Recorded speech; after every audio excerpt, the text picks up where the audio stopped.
powder. We're running low.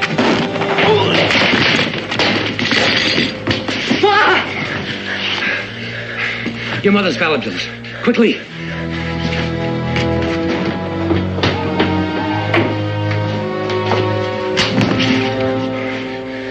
Almost $100. Your mother put it up for you. Cal, she was a thrifty woman. Mine, you'd be the same. Don't talk, Pa. I'll hold them off. Too many of them. Now, you listen to me, son.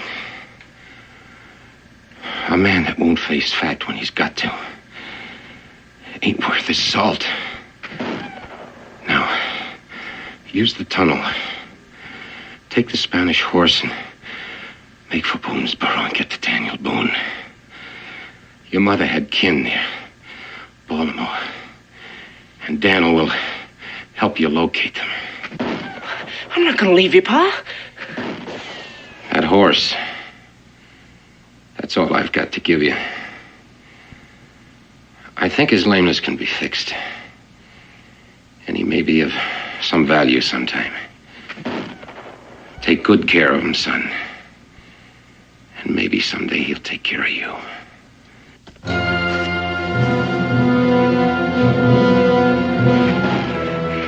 Son, we've had our times together. Now get out of here while you still have a chance. Get going. Come on, boy. Get going. Cal. Take care, son. I'll come back with help as quick as I can, Pa.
Mr. Boone.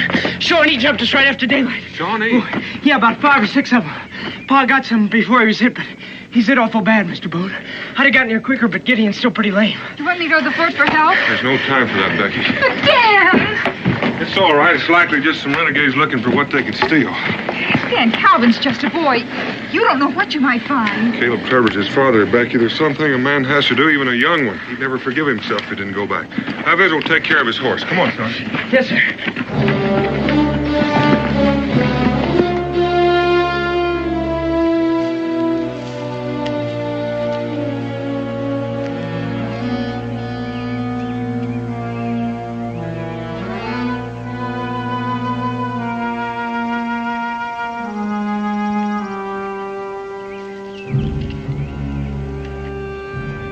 Stay here, Cal.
They didn't find him, son.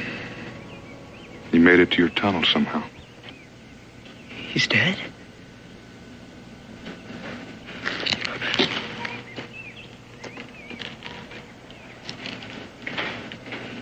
It was all Gideon and I had, Mr. Boone. We were going to do so many things together. I shouldn't have left him. Cal.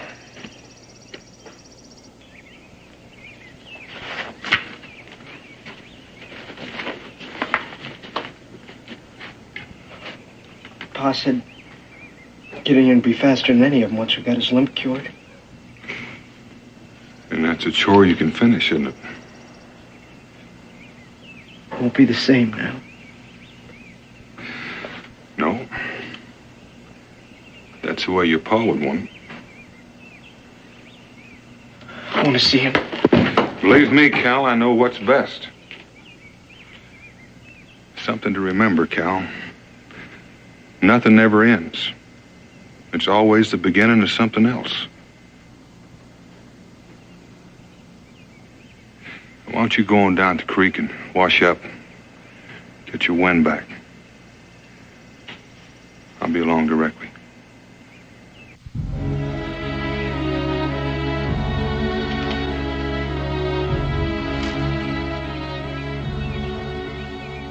Mr. Boone. He always set store by the shade of that big old tree over there.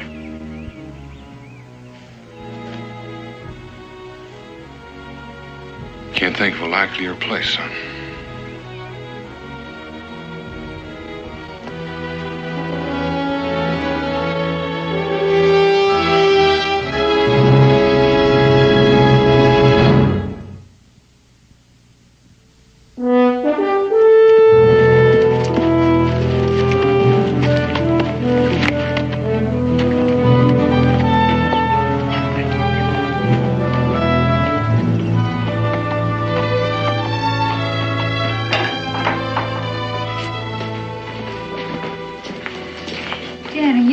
Those letters. Well, I'm almost done.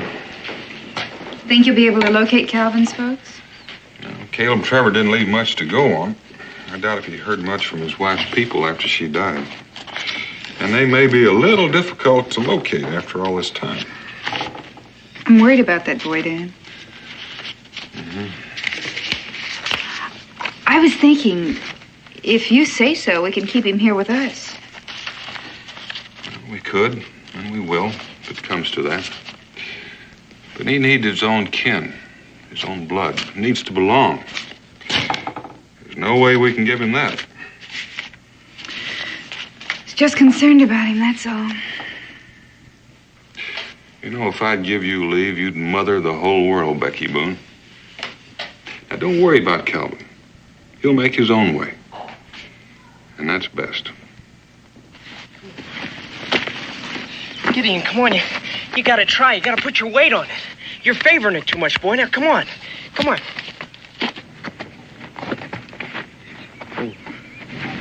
Pa always says animals know what's best for them. Please, Gideon, you gotta get better. Cal? That's the finest looking horse we've seen in these parts. Well, he'll be the fastest, too, in the whole country once that leg of his mends. Well, I reckon he would be if all four legs were sound. They will be. Pa said they'd get well. Did he, Cal? Well, he said he thought the lameness could be fixed.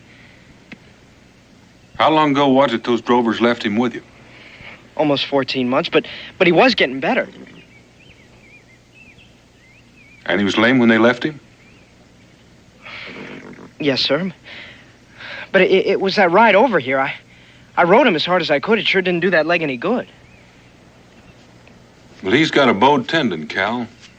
After 14 months with no real improvement, it's doubtful if he can be cured. The drovers knew that. And right now, that tendon's mighty inflamed. But Pa said that... Wait, isn't there somebody who could get him well? I've got $100. I'd be... And that $100 is for your schooling. I couldn't let you do that. I don't mean there's no hope. We can try, and we will.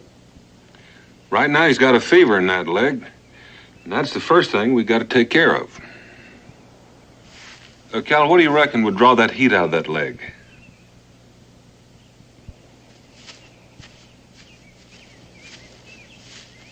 Do you think his leg can be fixed, Pa? Well, we can try, Israel. Cal's got all of his hopes wrapped up in this horse. Anything I can do to help? Yes. Yes, you can. You can go ask your ma for some rags, and then we'll get some mud and some herbs, and we'll make poultice. Yes, Pa. I've got to tell you, Cal, the chances are pretty slim. I think you ought to face that now. Yes, sir. What'll happen to him, Mr. Boone, if he can't be cured? I mean, will we have to do what they do to horses when they break a leg? There's no point in worrying about that now.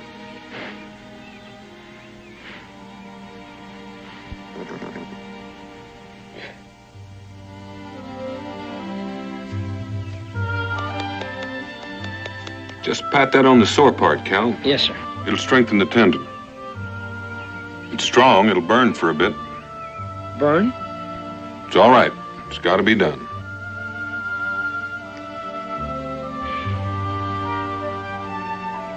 It's going to need a little exercise to keep him stiffening up. A little more each day until he gets his strength back in that leg. Yes, sir. Well, you want first, Israel?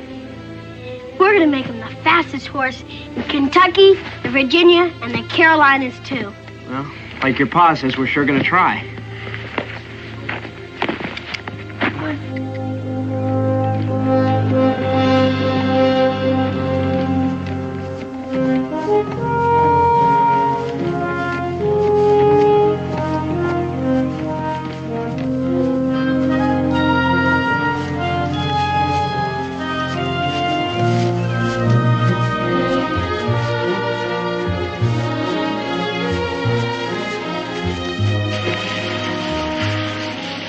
Good, Pa.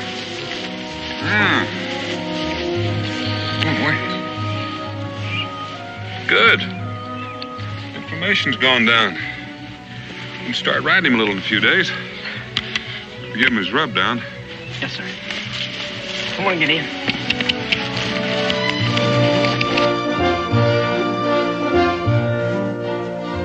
Oh, get in. Sure seems like he wants to go. Think we can let him out a little bit more? No, not until your pa's really sure that leg is healed. Now, come on, it's my turn.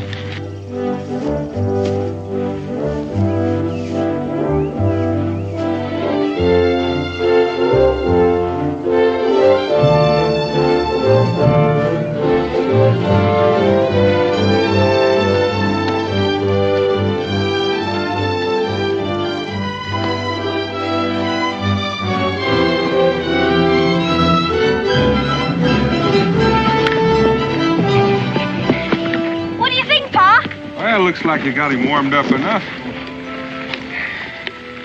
Let's take a look. See if all that work paid off. What do you think, Cal? Looks good. Yeah. How is it?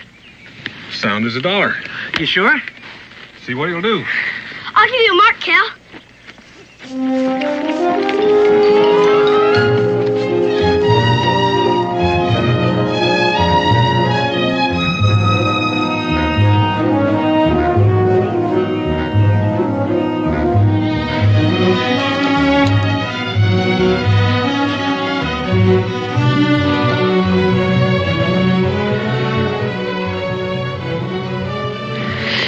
All set, Gideon?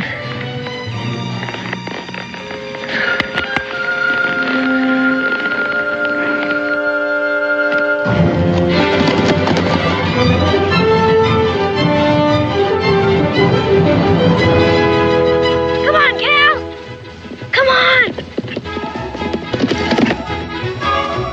Come on, Gideon! Come on, go! Go, Gideon! Come on! Come on! Attaboy, Gideon. Come on, come on. You know, Dan, another time in another place, you might have been a real sport. Yeah, might at that. It's quite a bit of horse for that boy. Calvin's quite a boy. And you did a proper job on that animal's leg. Yeah, if it holds up, you can't tell about one of those things. Did you put it to the test? Oh, I almost forgot. Cincinnatus gave me this as I was leaving the fort. Came in on a trader's wagon. Come on, Cal. Come on, Gideon, come on. Come on, Cal. Right out, come on. Cal! Israel! Cal!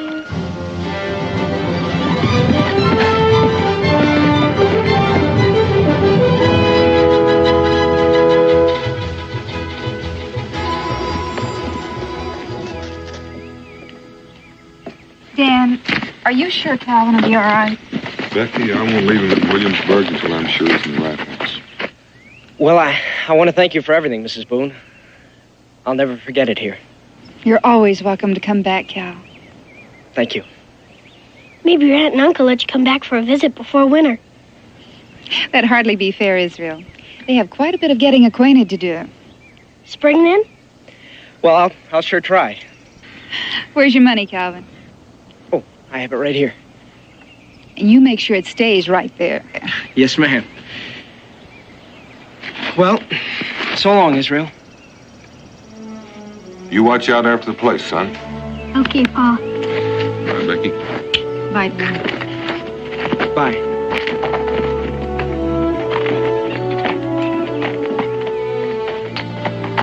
Bye.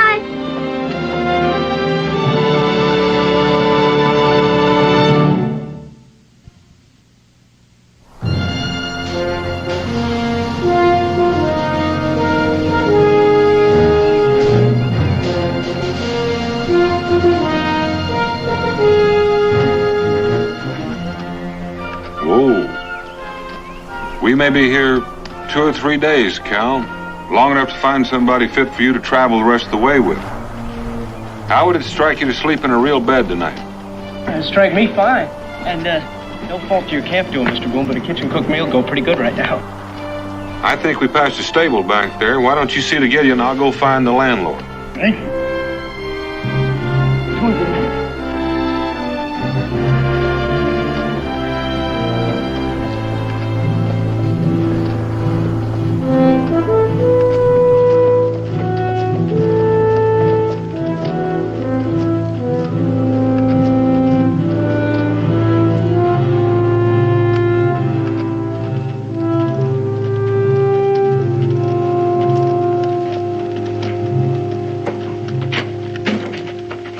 Pardon me, sir. I was wondering if I could stable my horse here. I'm not the proprietor.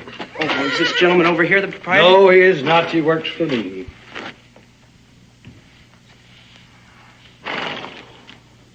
Is there a racetrack around here? Look, boy, we're busy here. Why don't you run along? Mr. Landers.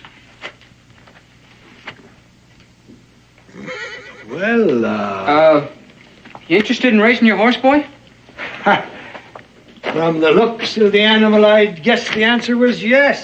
Well, yeah, tell me, boy, have you ever raced your horse? I've never even seen a real race, not like that one, with the jockeys and fancy duds and all. Oh, it's the spectacle of a lifetime, the sport of kings, you know. And those fancy duds, as you call them, are racing silks.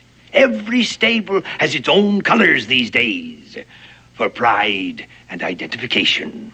Of course, it takes money, you know. Entry fees and all. Oh, well, all I've got's $100, but I'm sure that Gideon could beat anything. Whipper, show the lad our colors, eh? Whipper, there's my jockey. And my name is Landers, Jeremiah Killingsworth Landers. How do you do, sir? My name's Calvin Trevor. The pleasure is mine, young man. And where are you from, that you've never shared a sportsman's finest hour? Boonesboro, sir. Boonesboro, Kentucky. Daniel Boone settlement, huh? Well, that explains your ignorance of the finer things of life. Let's just see how that cap fits. How's that? Right, smart. Yes, sir. Come here, Whipper. Look at the lad. He makes a fine-looking jockey, eh? I envy you, boy, what you've got to look forward to. Gideon, eh? Belong to your pa? No, my pa's dead, sir. Gideon's just about all the family I got left. I'm sorry to hear that, my boy. Splendid animal. Splendid. But if you don't mind my saying so, a pretty poor way to keep him. Oh, well, we just came off the Wilderness Road. You should see him when he's all brushed up good. He's bred to run all right. I'd sure like to see him let out once. Mr. Landers, how much is that entry fee? Now, you don't want to waste your money on a gamble like that, my boy. He's a fine-looking horse, sure, but it takes more than looks to win a purse, you know. Yes, I'll never forget my first purse. Your heart jumps right up here. The wind is like music in your ears, and the shouts of the crowd are all for you. You hear the ladies calling out your name, and then that moment of victory. And a fine fat purse to line your pocket. It's a mighty thrill, boy. A mighty thrill. Looks as if he'd been lamed up pretty bad for a spell. Oh, that's too bad. A fine horse otherwise. Oh, but he's all mended up first rate now. He can run as good as ever. Against a champion? Like Lady's Choice there? Oh, no, it wouldn't be fair. Not with a game leg like that. Oh, no, I'm afraid it wouldn't be fair at all. Pity, though. An untrained horse like that would fetch long odds. What would you say he'd bring, Whipper? Oh, against Lady's Choice, I reckon about $5 for every one wagered. 5 to 1? Well, I suppose he would. Mr. Landers, you mean if I wagered $100, I'd get $500 back? If Gideon won. Oh, but Gideon can beat any horse. Hardly, son, with a handicap like that. I'm sorry, but it's my duty to tell you, as a man of honor. Oh, but please, Mr. Landers, I know that he can. Well, now I must say I admire your spirit and your confidence. If you're that determined, I hardly have any choice, do I? Whipper, give the Spanish barb of young Master Travers a rub down and an extra bait of grain. Calvin, you step this way, and we'll just attend to the details.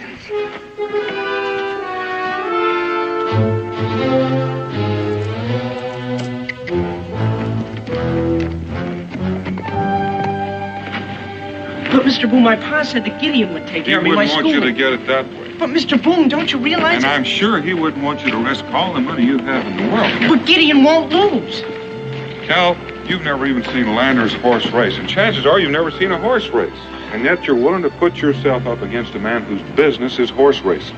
Please, Mr. Boone, I don't think I've been cheated. I was the one who wanted to race. I'm sure he made it seem that. But I know that Gideon will win. Excuse me, sir. This is a private club for gentlemen only. Oh? Well, do you have a gentleman by the name of Jeremiah Landers here? Mr. Landers? Who shall I say wants to see Mr. Landers? There he is. Mr. Landers? Well, friends of mine, O'Connell, what can I do for you, young man? Mr. Daniel Boone, Mr. Landers. The famous frontiersman, Mr. Boone. It is a pleasure. Well, that remains to be seen. You are the gentleman that enticed this boy into wagering every penny he has, aren't you? Mr. Boone, I beg your pardon, but those are harsh words. Just plain talk, Mr. Landers. Did Calvin tell you I enticed him? No, but as a matter of fact. And since you weren't present, you're making a total assumption. The wager was made in good faith, Mr. Boone, on both sides. At the young man's insistence, I was scrupulous about that. Oh, I'm sure you were, Mr. Landers. I know you're kind. You dangle the bait in front of a fish, and when he bites, it's his idea. I resent your tone and your implications, Boone. I don't blame you. Now, are you going to return this boy's money, or are you? You mind your manners, mister? Boone, I fail to see how any of this concerns you.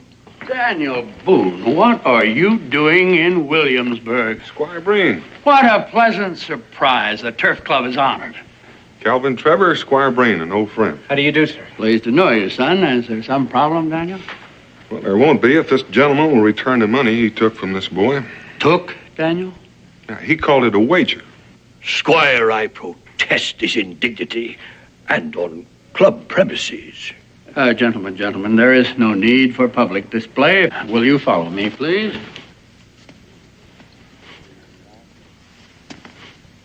Would you excuse us, please? We have a private matter to discuss. Certainly. Thank you. Would you close the door, please? Squire Breen, I am not accustomed to this sort of treatment. I realize this man is a friend of yours, but frankly, his inferences and his accusations cannot go unchallenged. I demand an explanation. All right, Mr. Landers. Suppose you present your case. Well, it's very simple, Squire. The lad here has a horse he fancies. He importuned me at the stables, and taken by him and by his horse, I foolishly, it seems, agreed to a match race.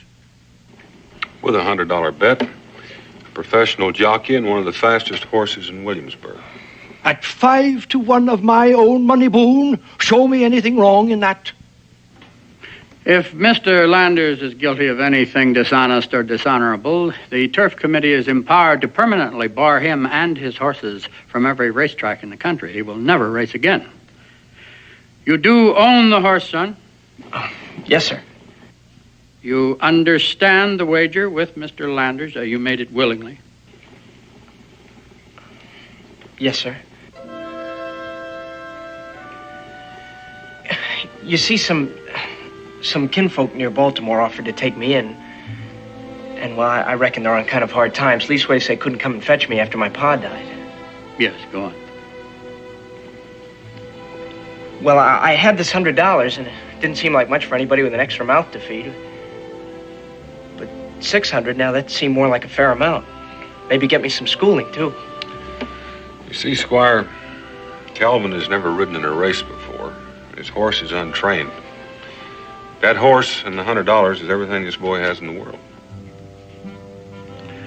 He did make the wager, Daniel, and he is a free agent.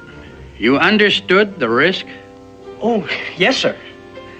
Well, we all realize you're inexperienced, son, and we don't want you to feel that you're being intimidated. That is, we don't want you to think that you will be made to accept the wager with Mr. Landers if you feel that he has in any way been unfair to you. Now, if you do, now is the time to speak up.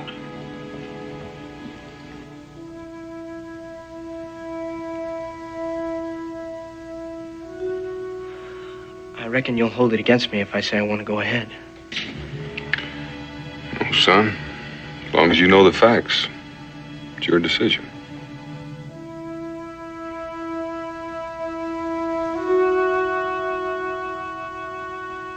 I want to race, sir. Spoken like a sportsman. All right, then, it's settled. I understand your concern for your young friend, Daniel, but Mr. Landers has some right in the matter, too, and some lessons are best learned early in life. However, I believe it is customary for an impartial referee to hold the stakes in a wager of this sort.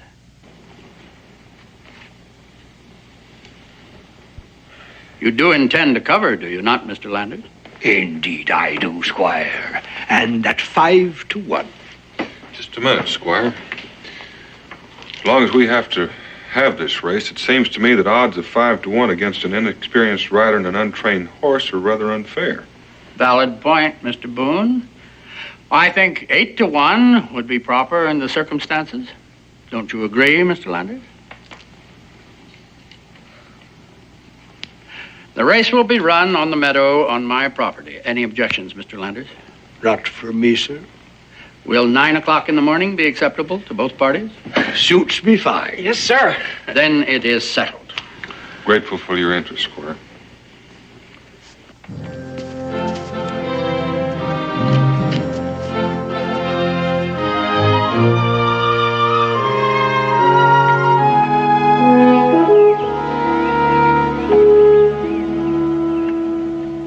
Looks like he's ready to go. Sure hope I am. How do you think he's going to take to this racing saddle? He probably won't like it right off, but he'll get used to it. How are you going to take to it? Well, grip harder with my knees. Cal, I kind of bore down on you this morning, but don't try to remember everything I told you. Oh, I'll remember. I'll stay low over Gideon's neck so the wind won't slow us down, and I'll hold him in at the start of the race. Right, it's dangerous to get too far behind, but you have to have something left for a finish. And Cal, stay away from Lander's jockey. Don't let him crowd you. If he's anything like his boss, he'll have a few tricks up his sleeve. I'm just telling you so you'll be prepared and he won't surprise you. Good morning, Daniel. You two ready for the big race? Ready as we're going to ever be. Here, Calvin, something to boost your morale. I'd be proud to have you wear the green silks for your first race. Better get them on right now. It's almost time for the race to start. Yes, sir. Thank you very much. I'll take Gideon out in a bit. You want me to give that kid a real dusting? I don't care how you ride this one, Whipper, as long as you win. I can't wait to see the look on that big backwoodsman's face when the bar's foreleg gives way. Yes, get in front and let the boy eat a little dust. Go good. I wasn't too sure Gideon recognized me in this outfit. You look fine, boy. Come on, I'll give you a leg up. Gentlemen, your attention, please.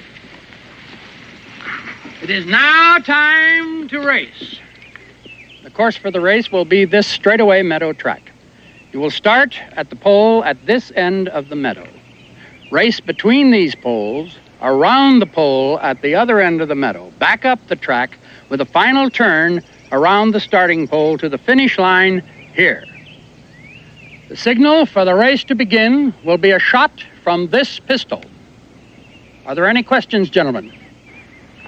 No, sir. Take your horses to the starting line. Good luck, Cal.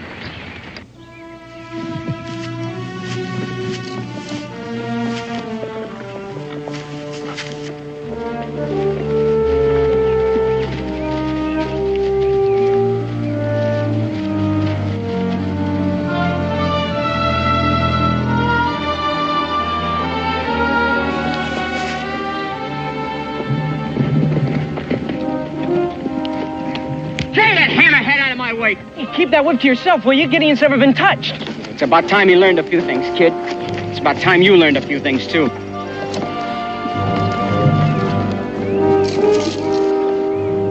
Riders ready?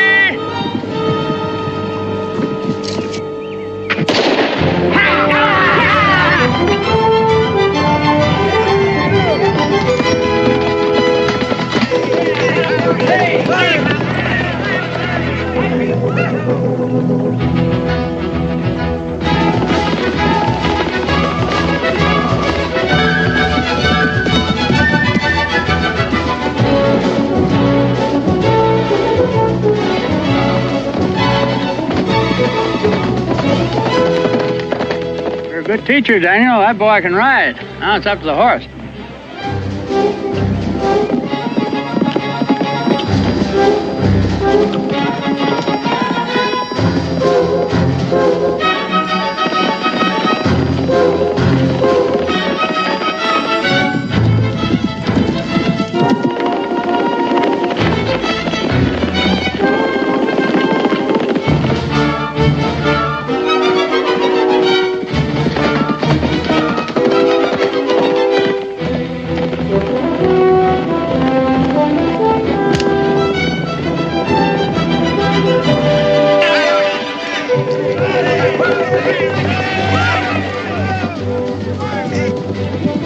Ride him, boy, ride him. Come on, Carol.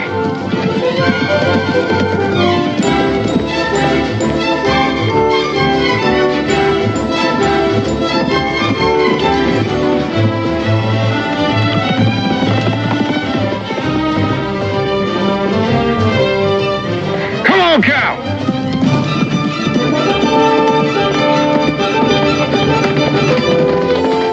You won, Cal. You won, boy. You won, Squire.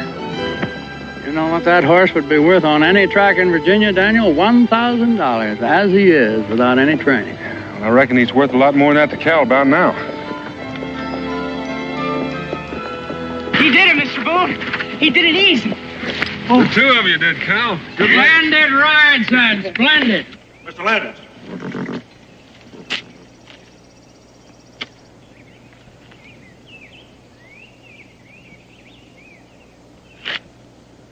Gentlemen, let me have your attention, please.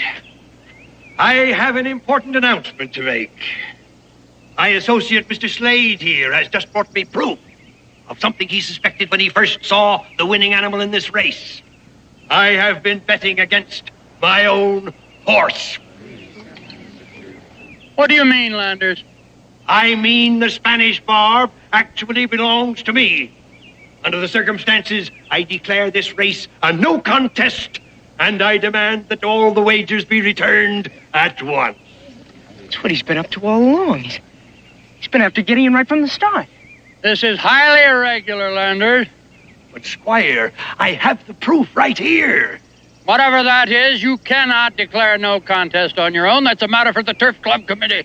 Yes, Squire, but let them get at it quickly, please. The horse really belongs to me.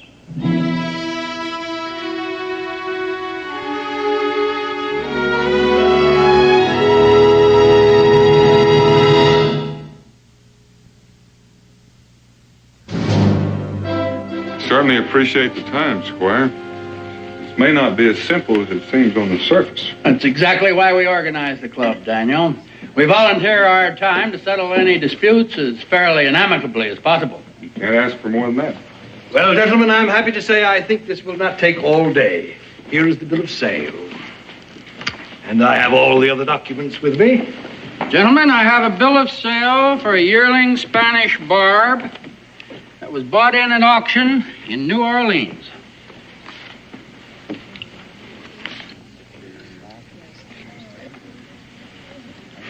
Description and date match. And here is the entry in the diary I make my men keep when they're away on business for me.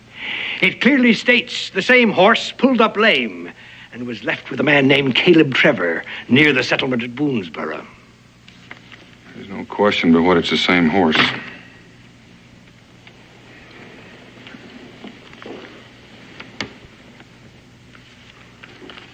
Thank you. Now that's settled, we'll take possession of the horse. Hold on a minute, Landers. Is that the decision of the committee? I'm afraid so, Mr. Boone. I'll get the horse. Why don't we send somebody with him?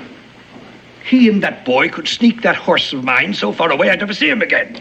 Contrary to your opinion, Daniel Boone is hardly a thief, Mr. Landers. Well, Squire, we'll see. But if it comes to that, I'll not hesitate to ask the constable to issue a warrant for their arrest. I'm afraid you're ahead of yourself, Mr. Landers. Our only concern here is the good name of racing in this community. Whatever legal steps you take is your own affair, Mr. Landers. However, as usual, what you do will be judged by this committee as a measure of your fitness to be an acceptable member of this organization.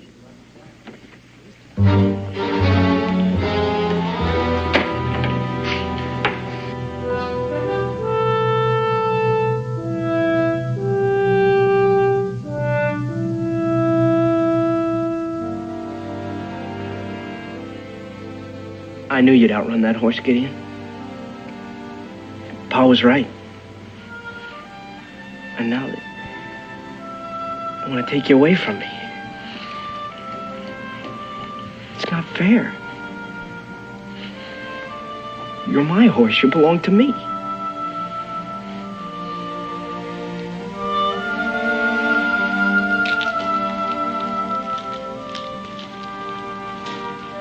You know, we don't have to race anymore. We don't need racing or towns or any of this. You and me, Gideon, we can make out together. Nobody will be able to stop us. We'll light out of here so fast I'll never know the difference.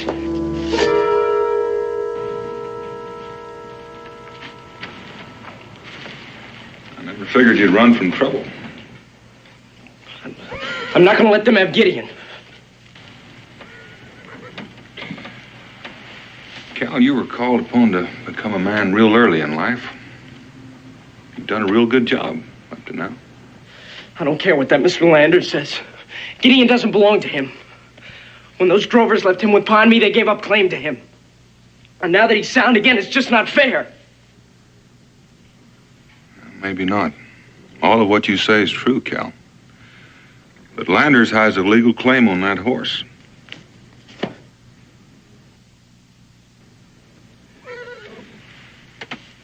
Cal, we've all got to respect and abide by rules, whether we personally like them or not.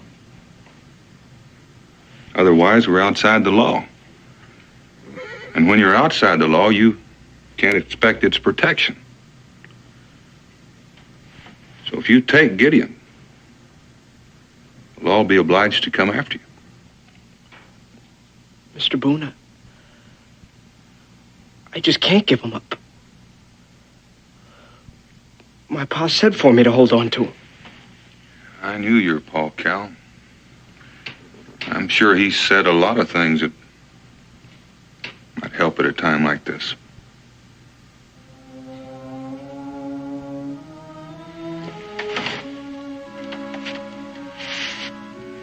I reckon that's it.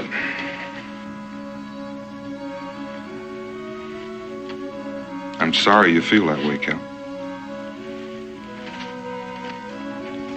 Mr. Boone?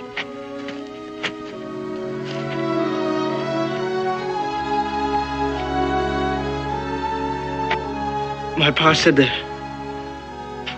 a man who couldn't face up to facts when he had to wasn't worth his soul.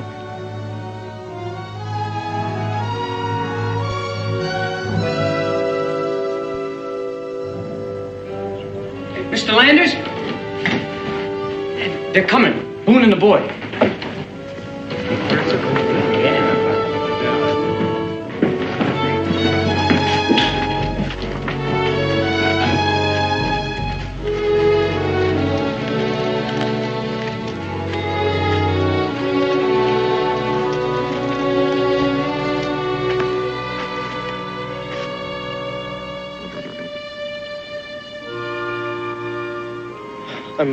I'm ready to abide by the committee's decision, Mr. Breen.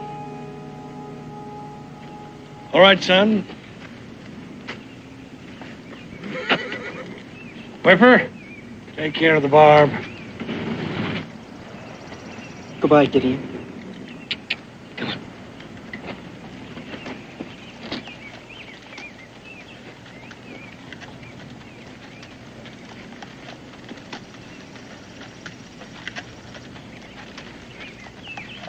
Well, now that that's settled, gentlemen, I'd like to buy you all a drink.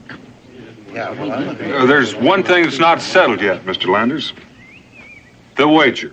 That's ridiculous. It was a no contest.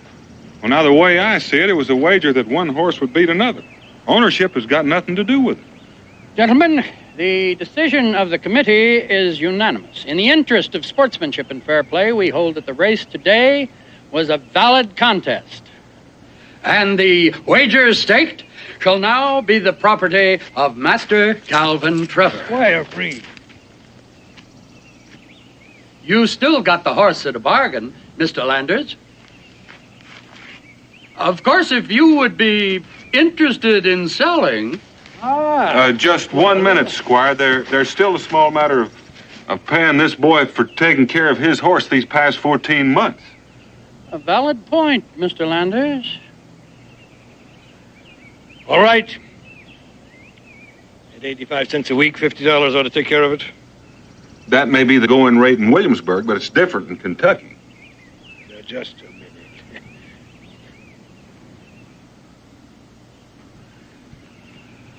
How much? Well, you've got to remember, Mr. Landers, that Kentucky has the finest grass in the country for horses. And then there was a lot of doctrine, medicine, special care, training. How much? And you can't forget that this boy brought your horse cross country. There's got to be a transportation How charge. much? Well, I'm not very good at figuring, but say $20 a week, board and care. $20 a week? And $100 for transportation. $100. Then there's medicine and then doctrine. I think $1,500 might be acceptable to Mr. Trevor. Would that be all right, Cal?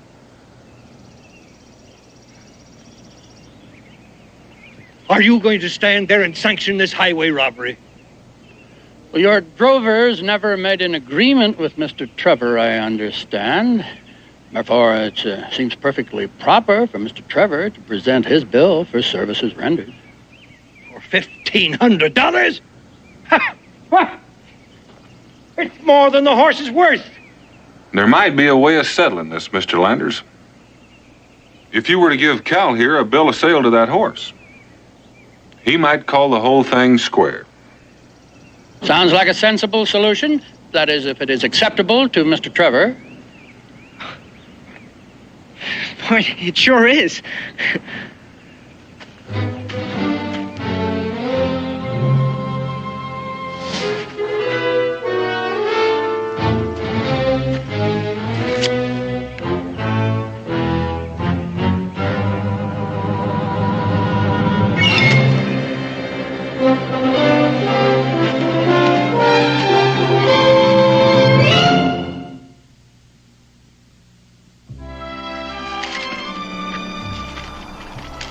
If you ever decide to take up horse trading as a profession, Daniel. Oh, no, Squire. I know better than to consider myself an expert just because I came out all right the first time. I think the young man got your point, Daniel. Yes, sir. You can't expect Gideon to win every race. Oh, but Gideon can beat any... Yes, sir, I realize. Now then, do you suppose that your friend Gideon would like to spend the night in my stable? Say, that'd be fine.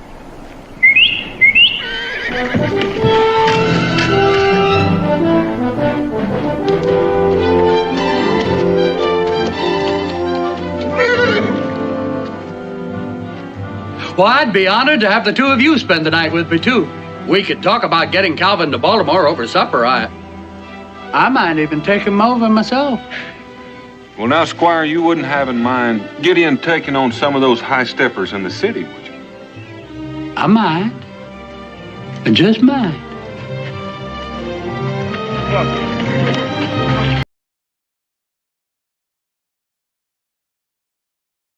Change your mind, Daniel, about coming along? Promises to be an interesting hunt. Oh, no, Mingo. It's been 3 days since I sat down with my family at the dinner table. If I don't get back pretty soon, they'll be feeding me out the back door like I was a stranger. Chief White Cloud, I presume since you're chief of the Cherokees, you're going to get the first shot. And I want you to do me a favor. Drop that bear before Mingo does, because if you don't, I'll never hear the last of it. I intend to, Daniel. Looks like he's big enough to feed your whole tribe for the winter. Plenty meat. Good luck. Judging from the way he's moving toward higher ground, he's crafty. I believe he's laying a false trail and intends to double back. Mingo, I suggest we separate.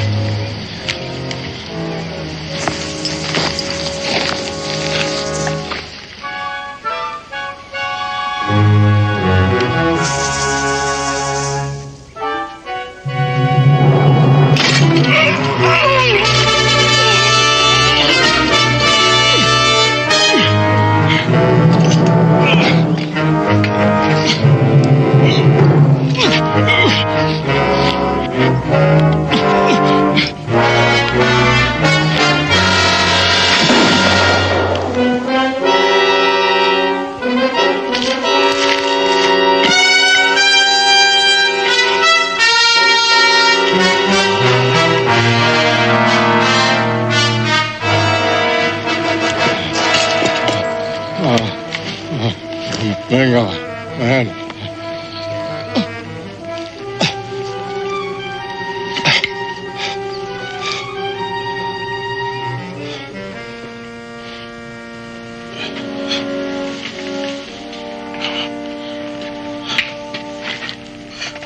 Who did this to you?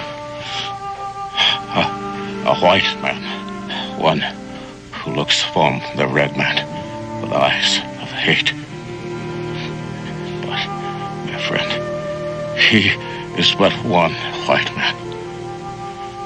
Do not let this death cause one world to turn against the other. Seek justice, not vengeance. You are now chief of the Cherokee. But your son... My son is on a long journey. You must speak for my people. Mingo. The treaty between the Cherokee and the settler, it has been good. You, who have the blood of both worlds, can best keep the peace.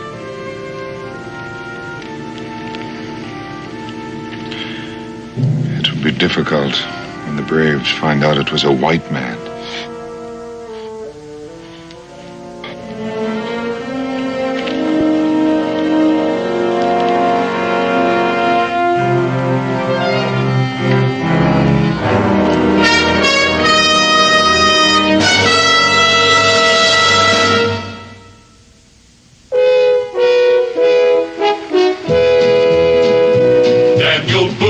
Daniel Boone, what a doer, what a dream comer, truer was he.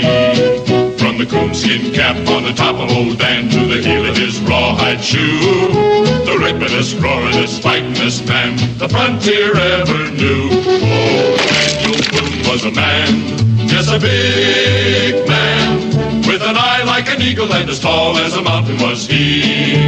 Oh, Daniel Boone was a man, yes, a big man, and he fought for America to make all Americans free. Daniel Boone was a doer, what a dream comer, truer was he. Daniel Boone, Daniel Boone.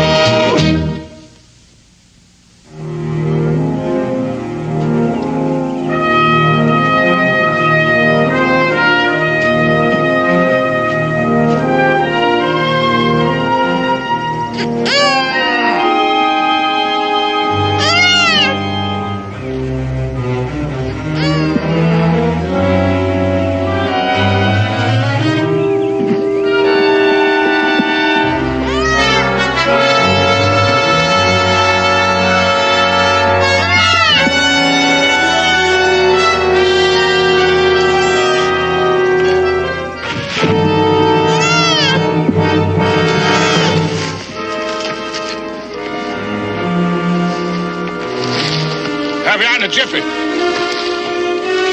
Stay put, mule. Stay put. Back, back.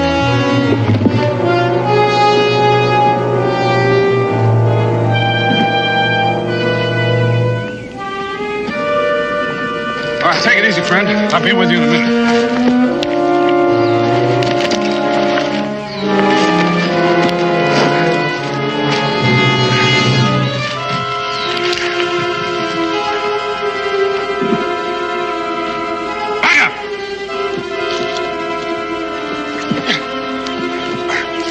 Get your hand on it.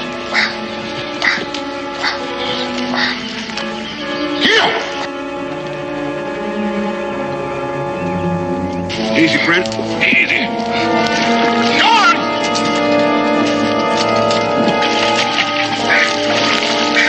All right. All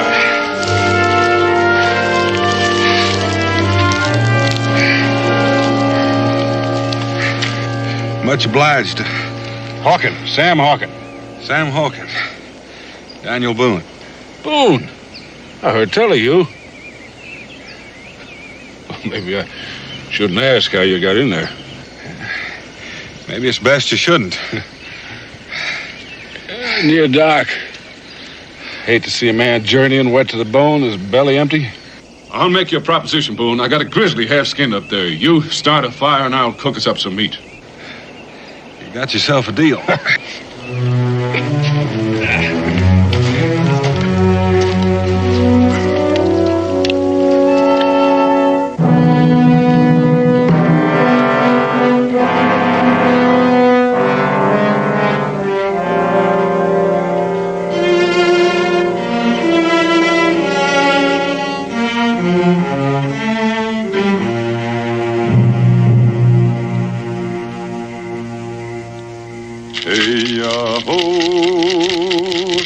Hey-ya-ho, hey-ya-ho. hey-ya-ho, hey-ya-ho, hey-ya, hey-ya, hey-ya-ho, hey-ya-ho, hey-ya, hey-ya, hey-ya-ho, hey-ya-ho. The white man has broken the treaty, murdered our chief.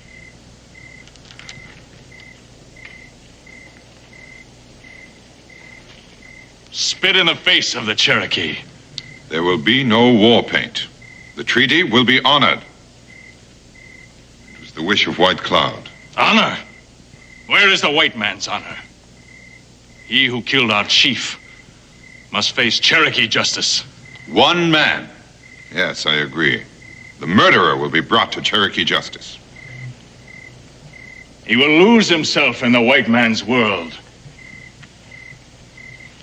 Hide behind the walls of Boonesboro. But you, who walk among the whites as one of them, live and think as they do, you are not true Cherokee.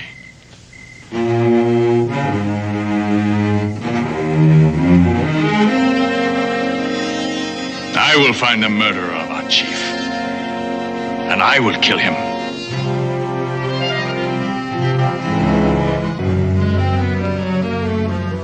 I will find him.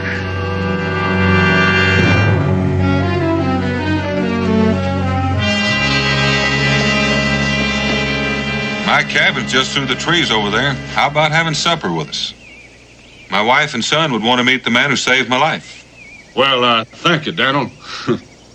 But I just ain't used to being around civilized folks, especially women. I've been out in the wilds too long. I figure my manners still are.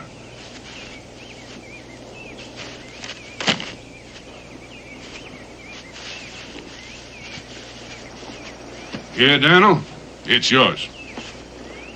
I'm the one that ought to be giving you something. Well, Daniel, I won't fight you if you stand me to a drink in the tavern. Well, I'll meet you there later.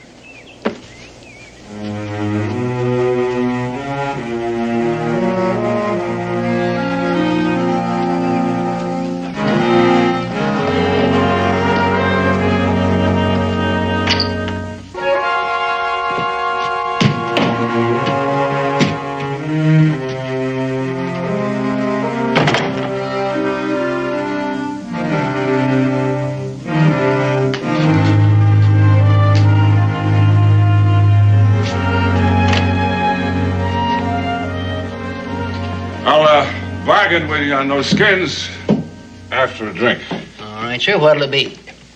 Friend, something with the kick of a mule, the bellow of a volcano, and the smell of buffalo hide.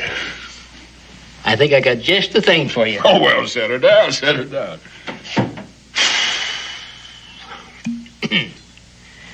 There you go.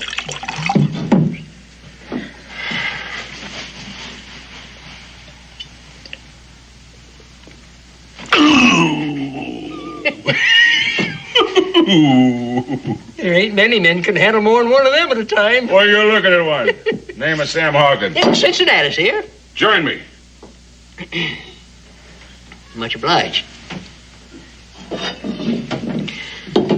Well, how's trapping these days? Don't get any on you.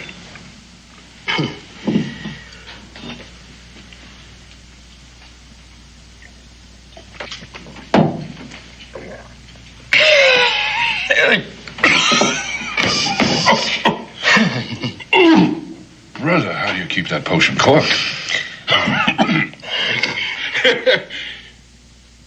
As long as these boys staying around here with their mouths wide open, might as well pour something down in it. Come on, come on!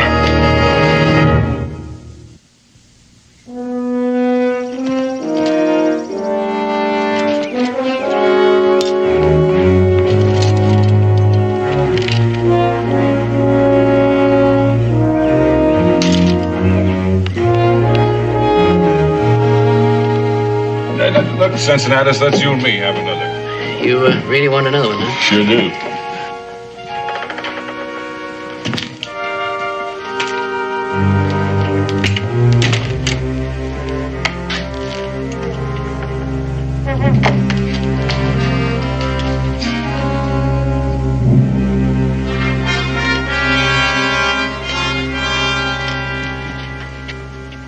Now, when some feathered vulture messes with my trappings, he's asking to get skinned. Elk? Rare in this part of the country.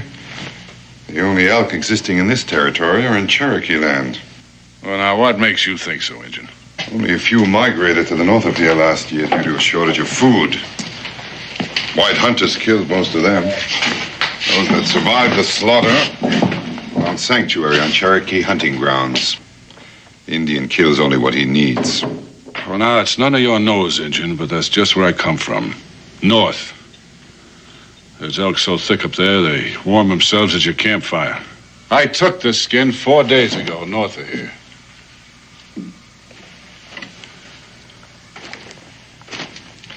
This skin was taken yesterday. Now, you're trying my patience, Injun. Here's something I found on Cherokee hunting ground. I found traps hanging on that mule outside that bear these marks. Is this yours? Well, is it? I don't see it's any of your business, Redskin. But what of it? Now, Mr. Hawken, Mingo here's a friend in the tavern. He don't want to make no trouble. He'd like to prevent it, I'm certain. I reckon that Mr. Hawken didn't know nothing about the treaty, Mingo. I don't imagine it would make a great deal of difference to him if he did.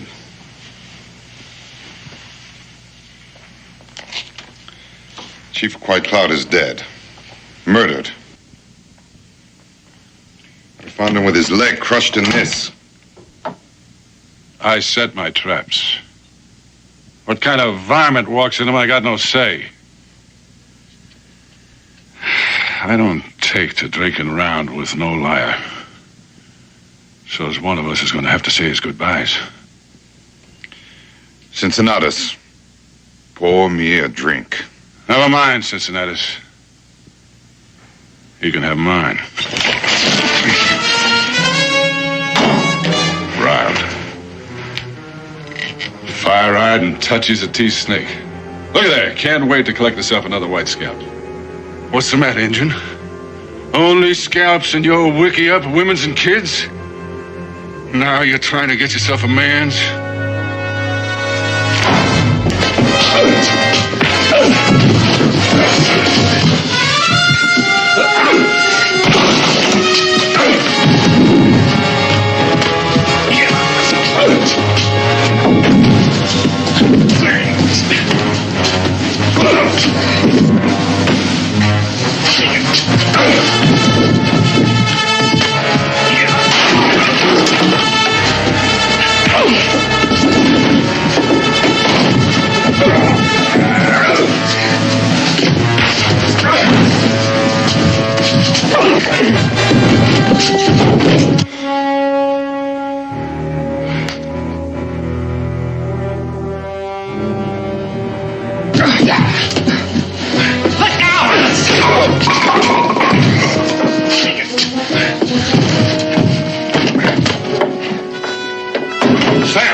That knife down.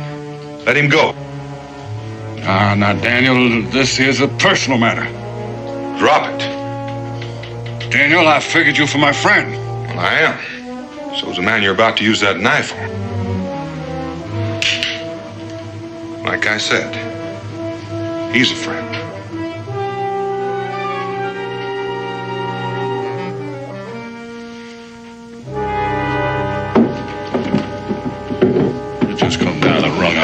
Boone. I judge a man by his friends. Well, that's as good a way as any. Just remember, I count you among them. Now, I would appreciate some explaining. Chief White Cloud has been murdered by this friend of yours. He's a liar. I discovered him myself, with his leg caught in this, and a rifle ball in his chest. Why would Sam want to kill White Cloud? Ask him. But one thing I'm sure of, he knew he was on Cherokee land illegally. A trap, Sam? Is that yours? Well, that's one of them, Daniel. I set plenty of traps. I got no say about what or who walks in them. Being on Cherokee land don't make Sam a killer. You might think a little differently if he had a knife at your throat. First you call me a coward, then a liar, now a killer. You sure lean real heavy on being a friend of Daniel Boone's, ain't it? Daniel, if I was to kill me an Injun, it'd be face to face. I don't need no bear trap hanging from one of his legs. Mingo, let you and me take a little walk.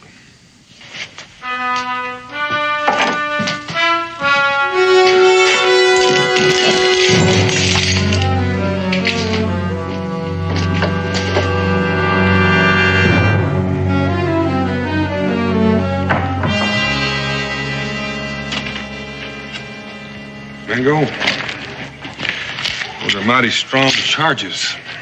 There's not enough to back him up. Only the knowledge in here that he's the man. White Cloud's hunting bow is broken, deliberately. Now, you know what it means to an Indian to enter the next world without his weapon. An act of hatred so deep, it goes even beyond the grave. Being chief can bring enemies. This is no personal enemy. This is an enemy of all Indians. Something to which I may be more sensitive than you or any other white man. I read that hatred in his eyes. Perhaps one must have Indian blood in his veins to recognize it. It's hardly evidence that'd stand up in a court of law. There's never enough evidence in a white man's court to convict a white man of killing an Indian. With the evidence we have, he'll get a fair trial under Cherokee law. Based only on the evidence. No, there's too much emotion here, Mingo. He could only get a fair trial someplace else. Daniel, there's a part of me that's been too long neglected. And that's the part that I must think with now. Think or feel? Hawkins could never stand a chance under Cherokee law. What chance did White Cloud stand? Daniel, this is a crime against the Cherokee. You have no right to offer him your protection. Maybe not. But I won't refuse it. He saved my life. I just can't think a man like Hawkins could commit murder in cold blood. Think or feel?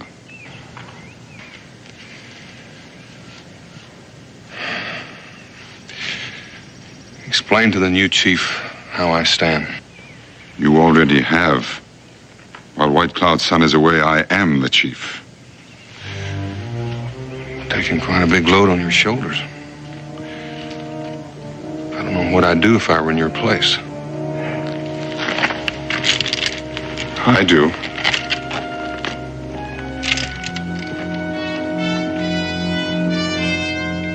And I grabbed me a handful of them flailing redskins and I shook him and I sorted him out until I found me a chief.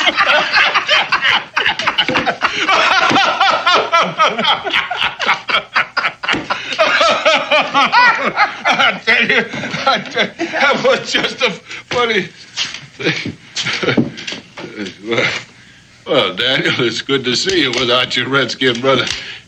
Look, Daniel, you come over here, because I got a drink for you, and I got enough talk to stuff both ears. Come on over here, Daniel, come on. Sam,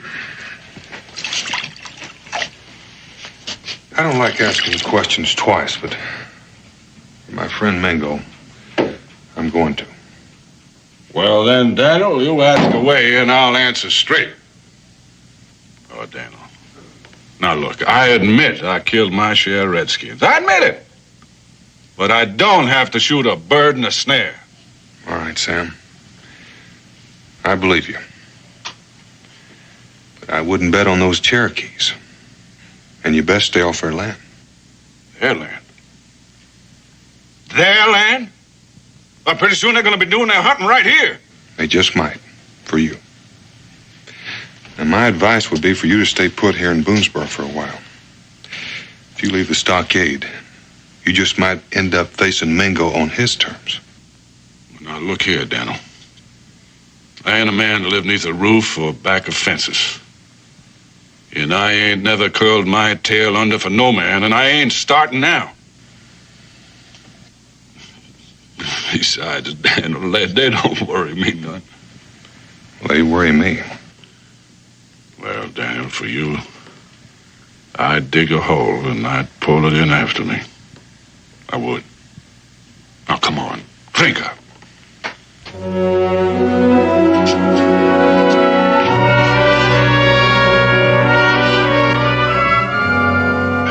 Good night. Good night. Now, you're going to put this right over here. Oh, don't. Wait. And you are going to get up them stairs right out. And you're going to bed. Now, go on. Go. Well, you watch what you're doing. I'll do it. Well, then go on. I'll do it. I swear that man's going to get the best of me yet. Look at this. Look at that turn. Well, he's all yours. Much obliged. Becky's going to be expecting me. Well, I tell you what, I'll just walk you out to the gate.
To that fence like a squirrel skin. Why, Daniel?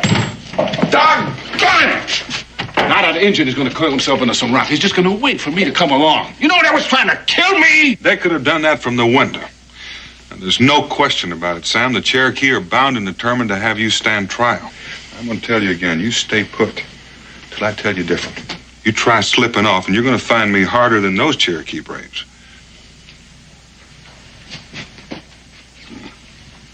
No.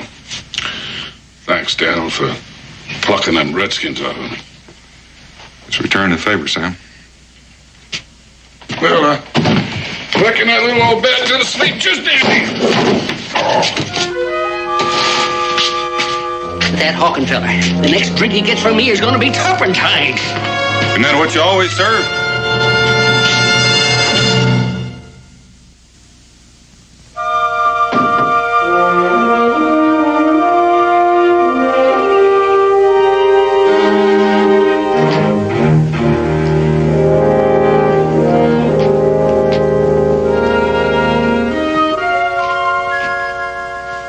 I couldn't help it over here.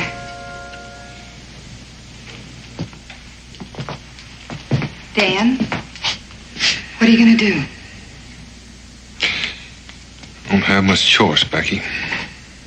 With the Cherokee Council demanding that Hawkins stand trial. But they're already sure he's guilty. That's right. You can't let that happen. No, Becky, I can't.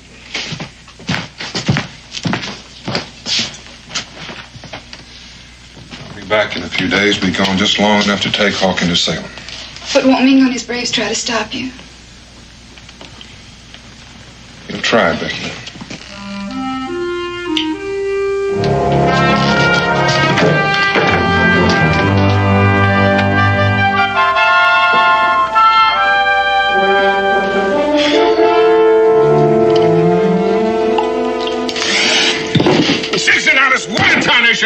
That tastes tastes like you wrung out some moccasins in it. It's coffee with my own recipe for a whiskey aching head.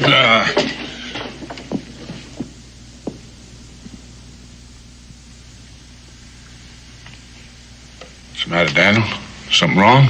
Sam, I got no choice left. Them Cherokee, they brought you? They paid me a visit. That friend of yours, I bet he put him up to it. Mingo's only abiding by the will of the council. They insist that you be judged by Cherokee council. If not, we're likely to have a war on our hands. But Daniel, you can't turn him over to the Redskins. Every time an Indian's killed, they'll be yelling for a white man's blood. That's why I'm taking you to Salem for trial, Sam. Mingo can speak for his people there.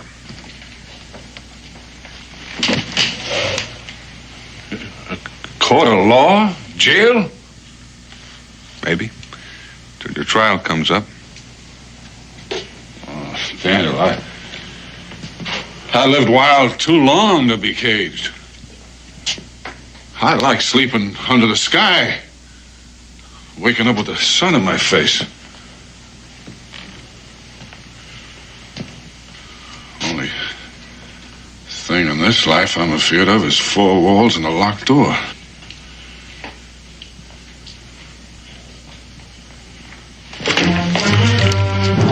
This way is easy on you, Daniel. I've taken the decision right out of your hands. There's too much at stake for you just to walk away, sir. Well, like I said, I ain't the one to be caged. Daniel, I reckon I won't be needing this in Salem, Daniel.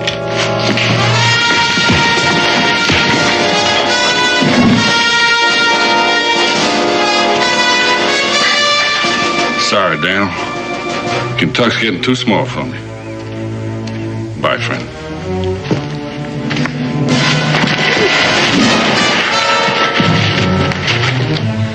I reckon you're gonna need convincing. I reckon I will.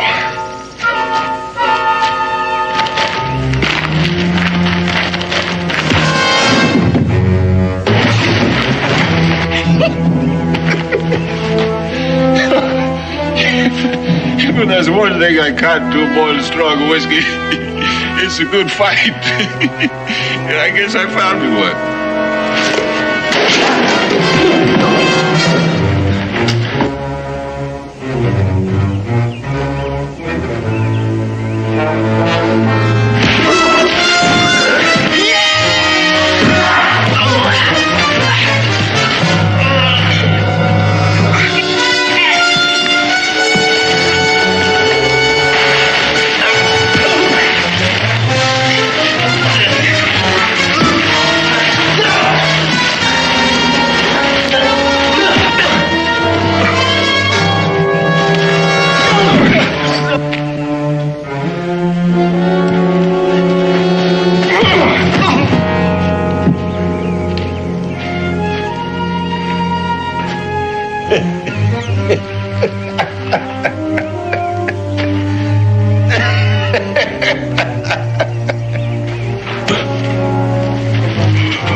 I wouldn't have missed this for all the hard whiskey and the soft women of New Orleans.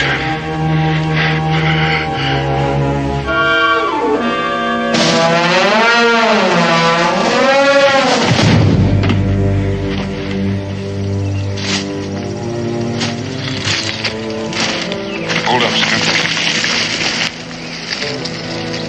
You're gonna get your feet wet. Well, you're sure taking a roundabout way to lose that Mingo. It may not be the shortest, but it's the safest.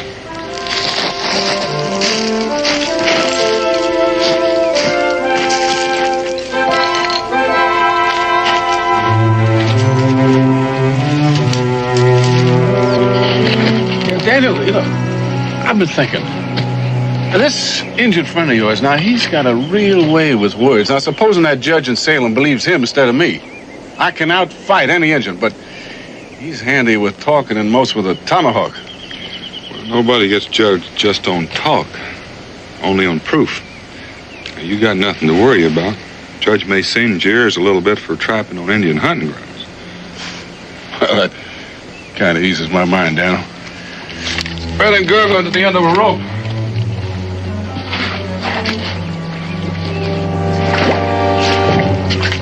Down that rock.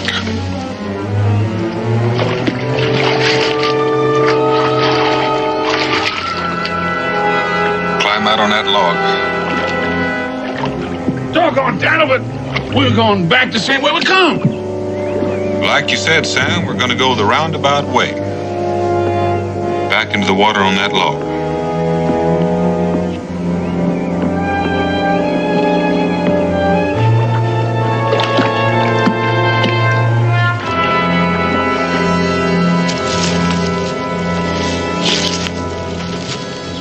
Daniel, you keep running me like this, ain't gonna be enough left of me to hand over to that judge. Thank you.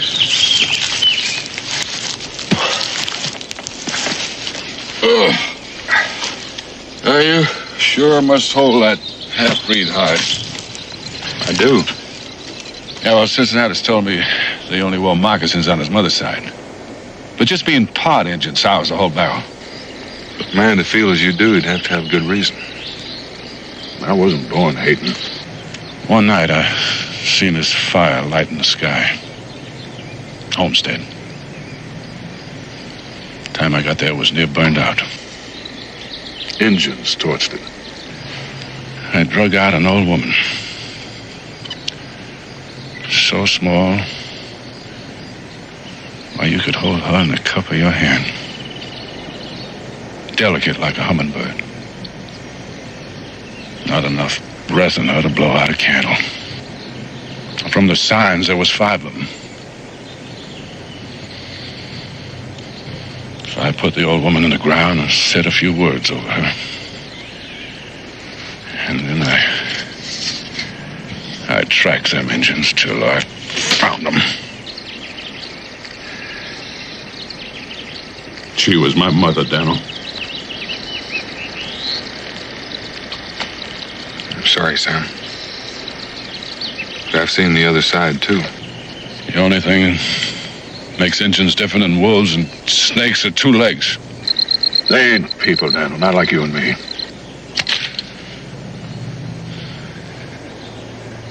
I'll stop hating.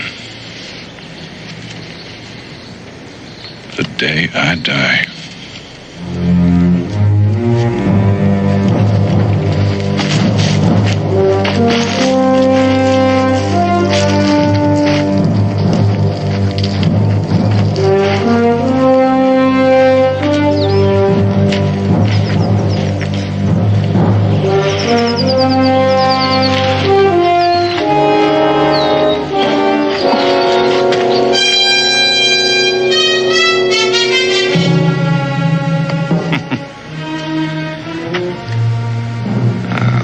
Upstream or down?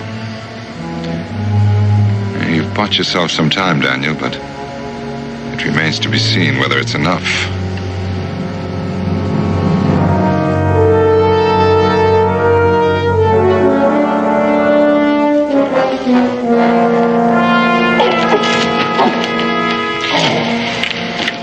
What's the matter? Oh, this here leg of mine, it keeps going bad on me from time to time. A couple of minutes and be fine.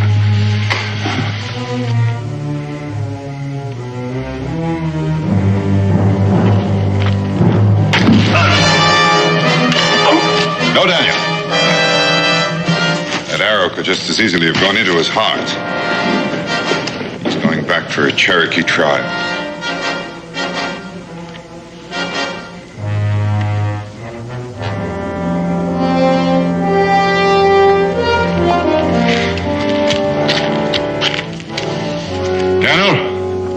These heathens are gonna roast me like a slab of meat on a spit. It's the decision of the council, Daniel. There's nothing either of us can do about it now. He was tried and found guilty by a Cherokee law. There's another Cherokee law, Mingo, that says the decision of the council can be tested by a trial of combat. Hawken is wounded. I'm not. You can tell the council I'll meet any brave of their choice. You're a fool to risk your life, Daniel, for a cold-blooded killer. Neither of us knows that he's a killer, Mingo. What is being risked are the lives of many people, your people as well as mine. This could break the treaty.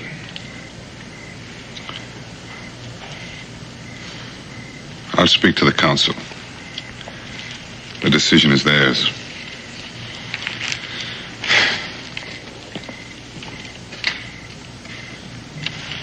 Daniel, I sure hate to agree with an Injun, but he's right.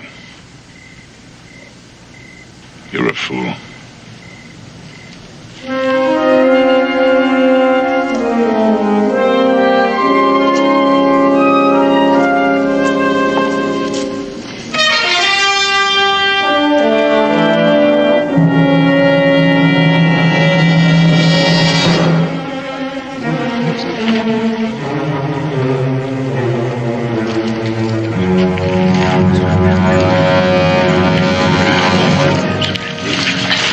We have chosen a warrior to defend Cherokee honor. There's only one among the Cherokees who can defeat Daniel Boone. We have chosen Chief Mingo.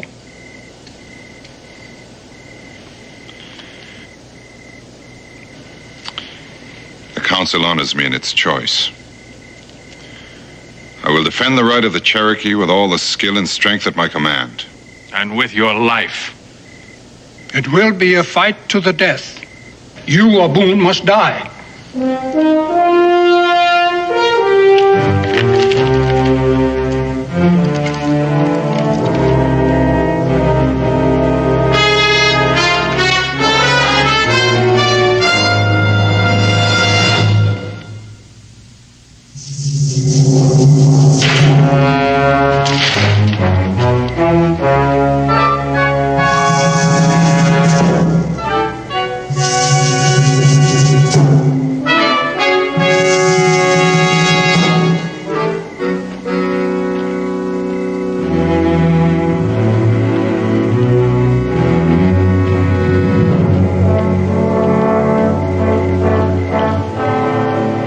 Hits the ground, we begin.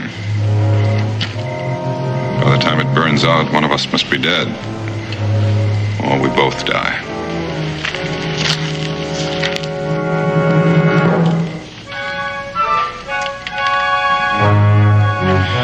Whichever one of us does live should do all in his power to see that the white man and the Cherokee continue to live in peace.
play, Mingo.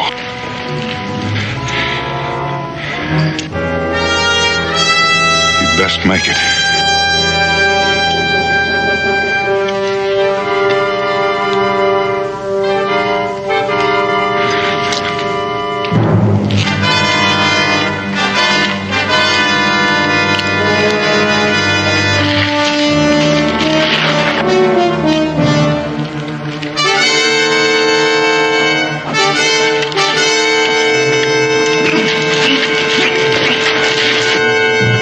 Escape.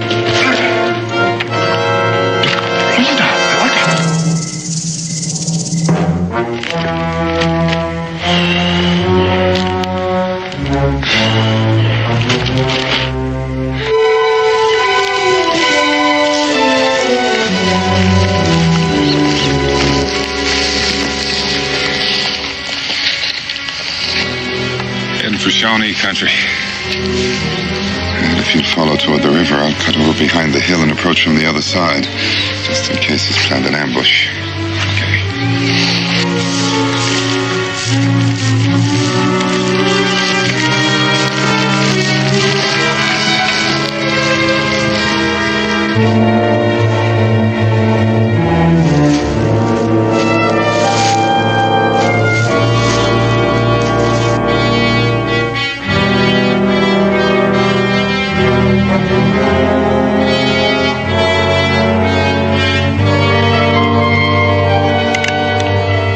Turn around, Daniel. Now, ease your rifle to the ground.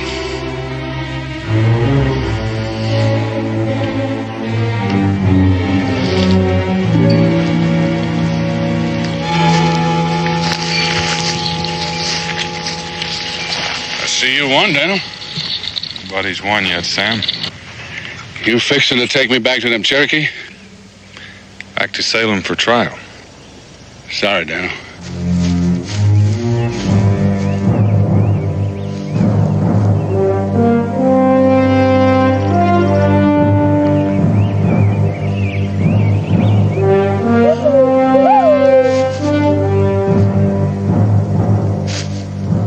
I was hoping you'd kill that silk-tongued half-breed. He's warning us. Shawnee.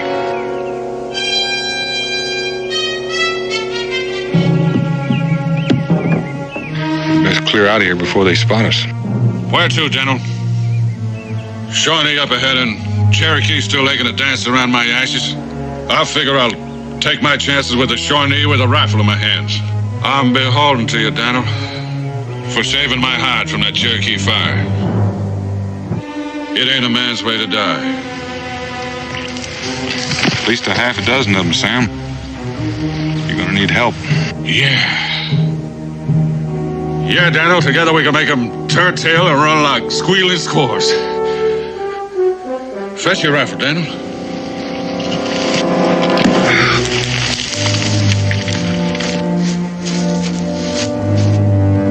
Hold it, Engine.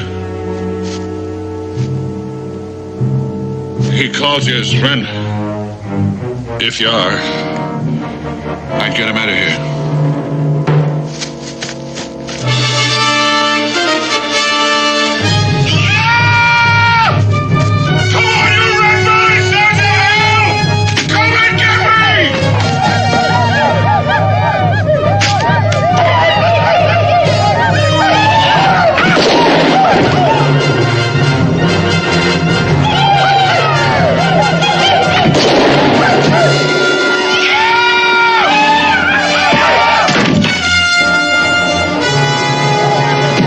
No, Daniel. It's too late anyway. You saved my life once, Mingo. You saved it again.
There's little help for that. And outgunned. They must have ported those cannons overland.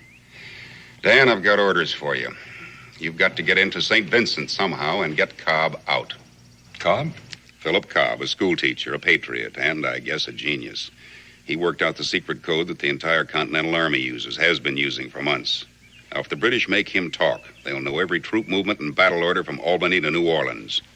Any chance of changing that code? Oh, sure, but there are dozens of messages still in circulation. Now, once they break Cobb's code, they'll be able to trace the messages to the contact men in every city and town. The whole network will be spelled out simpler than a first-grade reader. You sure they know who Cobb is? No, I'm not sure. Now, this code could win or lose the war. If you can't get Philip Cobb out, you're going to have to kill him.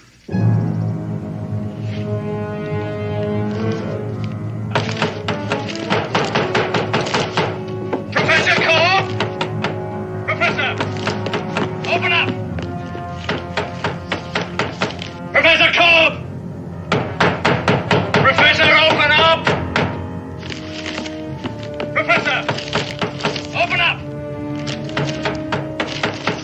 Professor Cobb! Professor, open up! All right, break it in.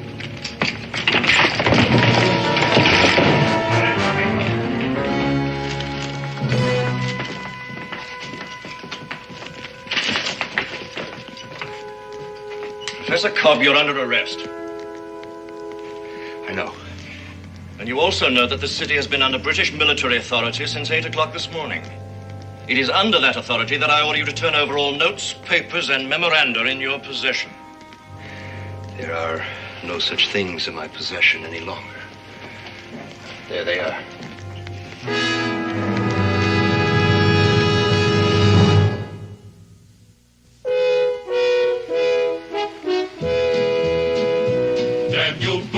Daniel Boone, what a doer, what a dream comer, truer was he.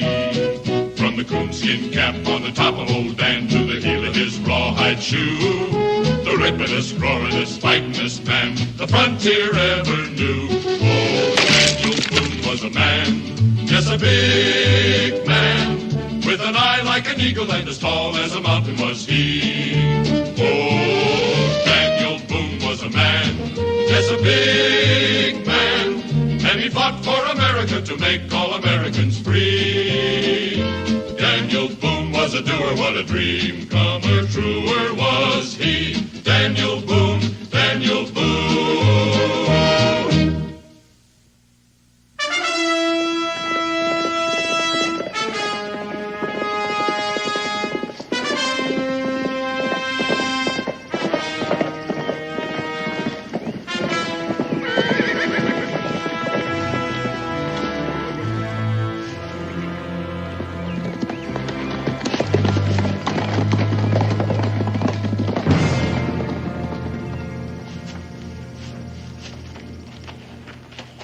Your business here, sir. Any kind of heavy work that needs doing. Carrying brick, chopping wood, loading wagons. Town looks deserted. Where is everybody? Staying in their homes, out of trouble. Trouble? What do you mean? This community's under martial law, sir. If you're planning on coming in, you'll have to give me that rifle. Well, I wasn't planning on shooting much game in St. Vincent's anyway. You can pick it up when you get ready to leave. There's a sundown curfew. If you're seen on the streets after dark, you'll be buried with full honors, sir. I'll keep that in mind.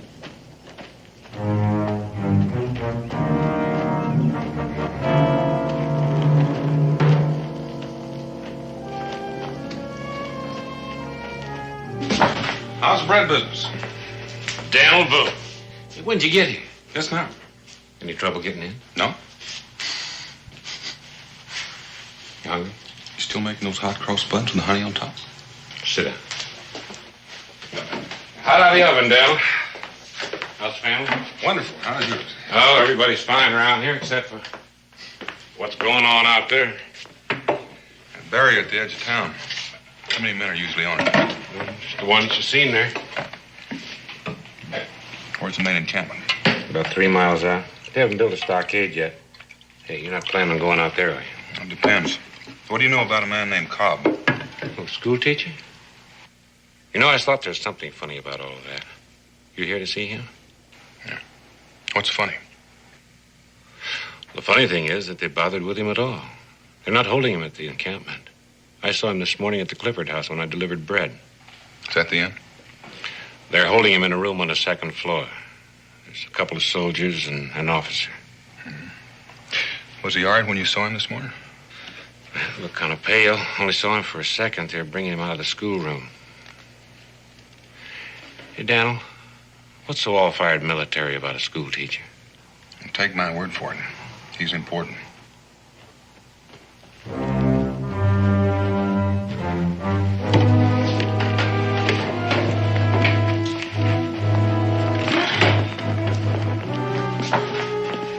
Hey, that's the first time I've seen him. Bert. Colonel George Bert.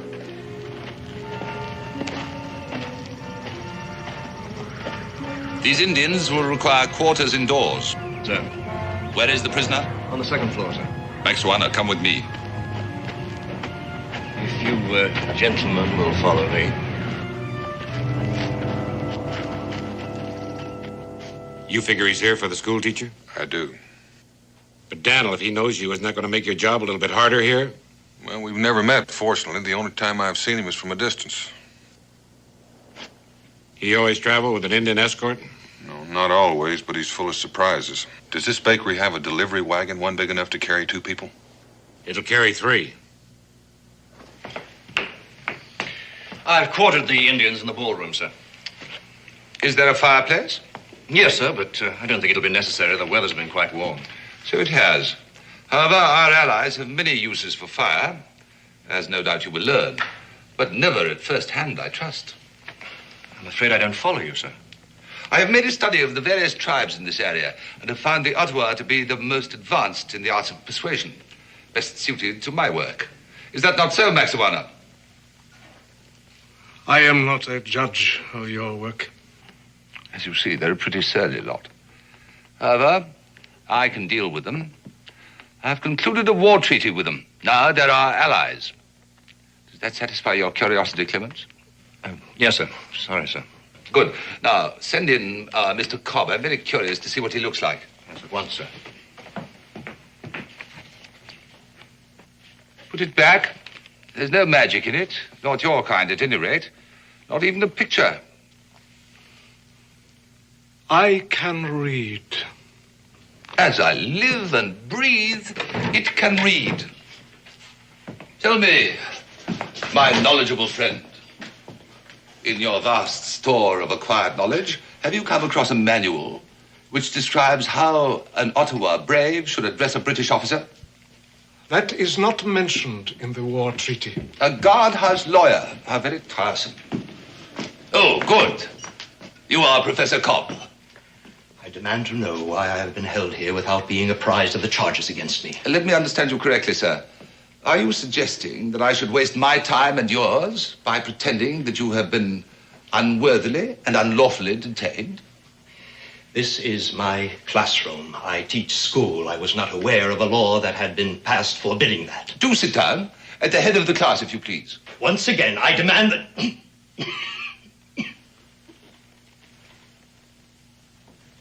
What's the use?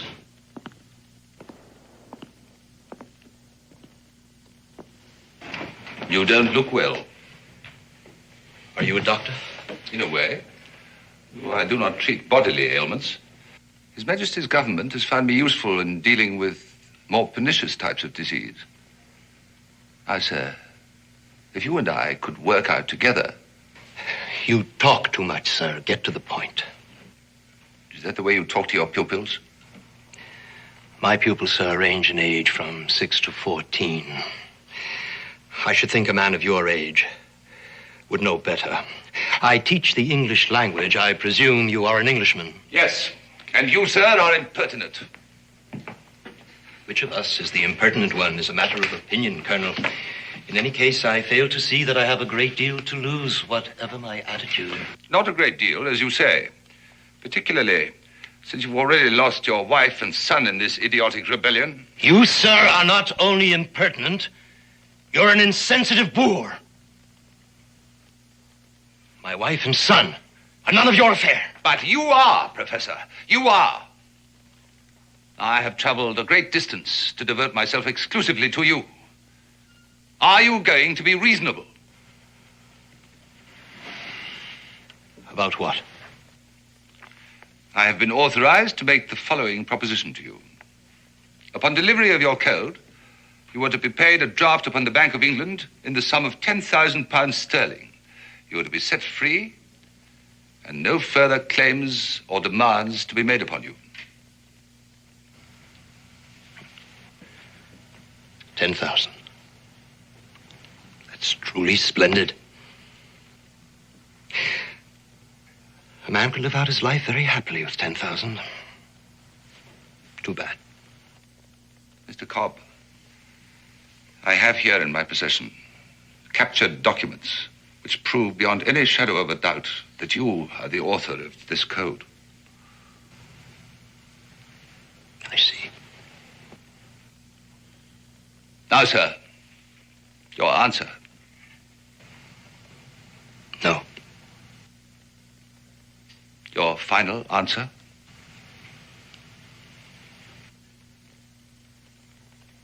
Mr. Cobb! I was just thinking.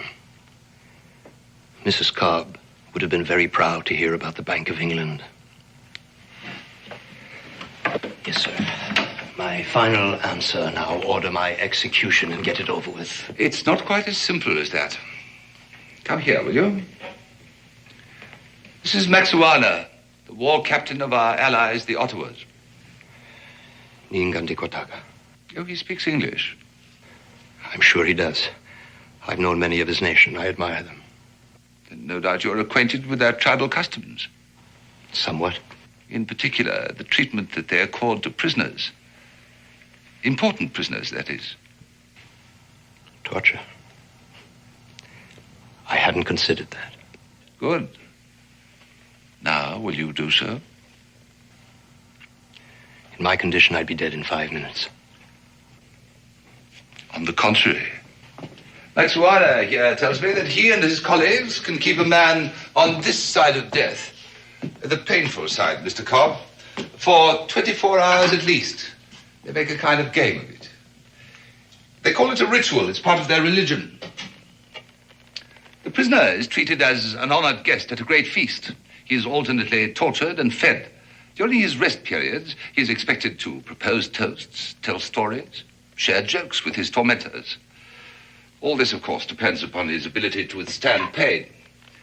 Now, in your case, Mr. Cobb, I suspect that when your time off comes, you will be screaming for mercy, begging for them to kill you and all that sort of thing. Now, why subject yourself to such misery? Tell Mr. Cobb that what I say is true. That if I order it, he will carry out the tortures I've described. What he says is true. I will do as he orders.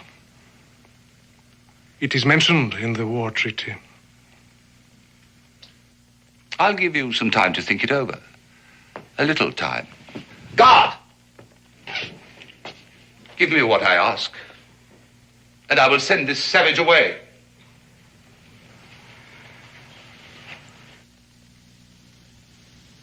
If there is a savage here, it is not the Ottawa.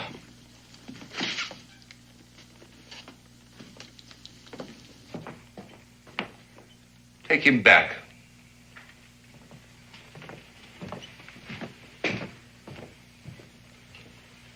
He is so frail. I don't want to risk losing him through your incompetence. That man is not fit to be put to a test of strength. It is unfair. But we are not incompetent. That is for me to judge.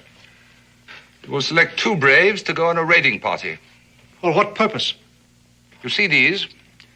A few members of your race have served the crown well enough to earn them. You will never be one of those few until you learn to do as you are told. I have no wish to be an officer. And I am not your body servant. You will tell them to proceed upstream about 10 miles to a village called Kimberley. They will enter the village under cover of darkness. They will capture this person and bring him to me here.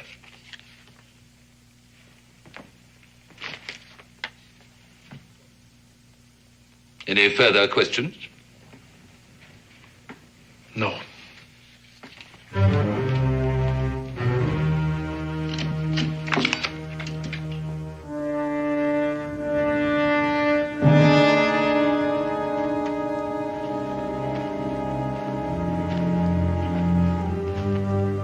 It's 5 minutes up and back. Sure you don't want me to go with you? Just have that wagon ready to roll. Remember, the livery stable is just off the square. We'll find it and we'll meet you there.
Who is it? Just listen. Is your door locked? Yes, but there's a guard at the door. Have they started? No, they haven't touched me. But they should begin soon. We haven't much time.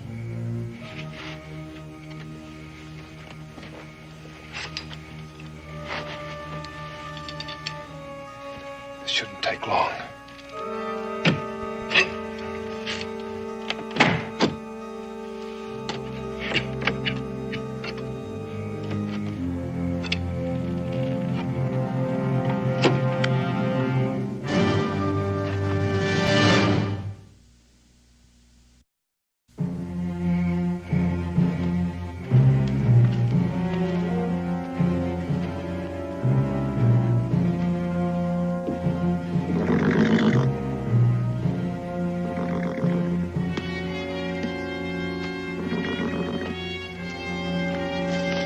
Or I'll fire!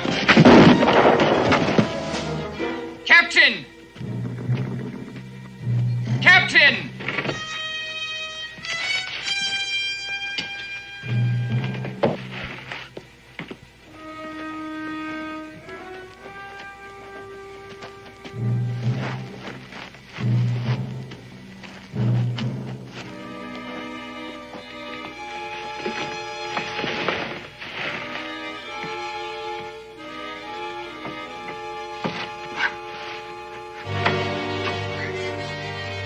Colonel Burton, sir. We apprehended this man carrying a coded message. His name's Wingate, a local citizen. Where did you get the message? Talk! Maxuana. There's something I need to learn. Get your men ready. We cannot raise the dead. The message. I have it here.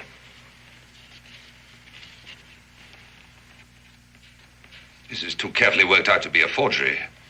This business at the top is obviously a reference to a key to the code. If only this man had lived. It all happened so suddenly, sir. There was no time to stop the soldiers from shooting. Do you realize what this means? It means that each one of these villages has a leader who can decipher the code. Now, if we can find the key to it, there will be nothing standing between us and total victory. Those braves I sent to Kimberley should be back by now. Where are they? It will not be long. I can't wait. Come with me, you two. You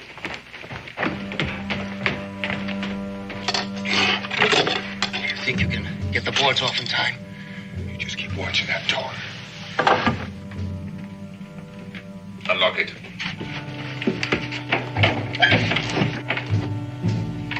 Mr. Cobb, I would like you to know. Get away from that window. I said get away from the window. What's going on here? If you're thinking of trying to escape, Mr. Cobb, we have soldiers posted below.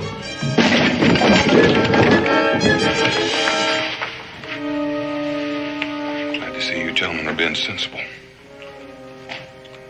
You only have one shot. There are 3 of us. 4, and only one worth shooting. Take their guns, Mr. Cobb. Professor. You won't get more than 10 feet from this room.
Better take the safest route. Are you up to it? I'll try.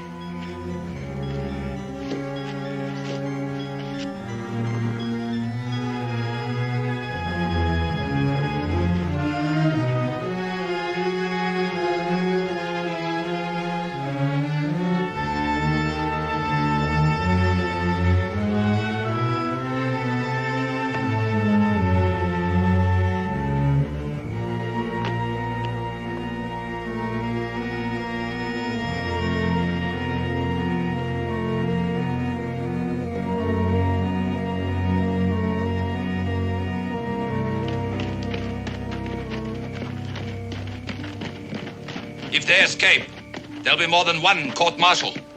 Now spread out and search for them. And find them.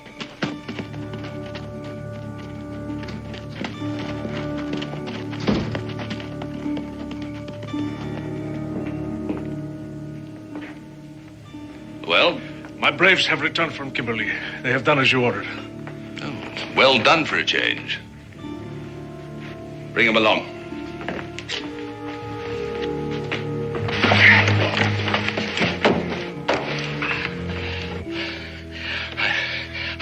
My breath. I gotta get down on the other side of this building. My friend will see us at the stable, bring the wagon out. We'll make a run for it, jump in, and leave this little town in a hurry. I'll do my best. Sure you will. Mr. Cobb! We were talking earlier about the matter of your sacrifices. There was one person that you neglected to mention. You still have one son remaining. Raymond Cobb. Presently living with an aunt at Kimberley. Presently my prisoner, Mr. Cobb. Either you give me the code or your son will die, and in the manner which I have already described. I know you can hear me, Mr. Cobb. You remember our conversation about the Ottawa methods? He's lying. I've got to see. Even if it's true, Mr. Cobb, he's not the kind of man to keep his bargains. What are you talking about? You're far too valuable to the Continental Army. He'll never let you go, don't you know that? But he's got my son. We can't be sure. Father, don't come out! Do you hear me? Father, don't come out! Do it. Look, get away as best you can, please. I don't want to involve you in this.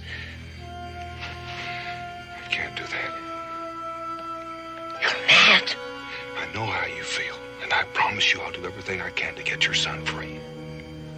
My boy. You have a son? I have. Wife living? I have. I lost my wife when the river forts were shelled by the Continental Army, Mr. Boone. My oldest son, the first year of the war, fighting for that same army. 5 years. I gave 5 years when I could have been living comfortably in Maryland with a fine home for my wife, a university, a library, and my 2 sons growing up in an atmosphere where they would have known what the world is really like. I killed them all. No, you haven't. But unless you come with me, you'll kill your son, Mr. Cobb. And if I kill you, your son will be of no further use to Burton, and he will kill him. Believe me. Now, do we move, or do I squeeze this trigger?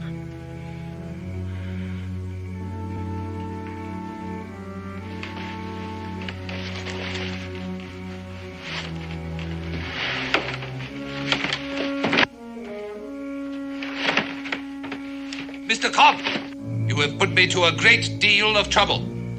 I want this foolishness to stop at once.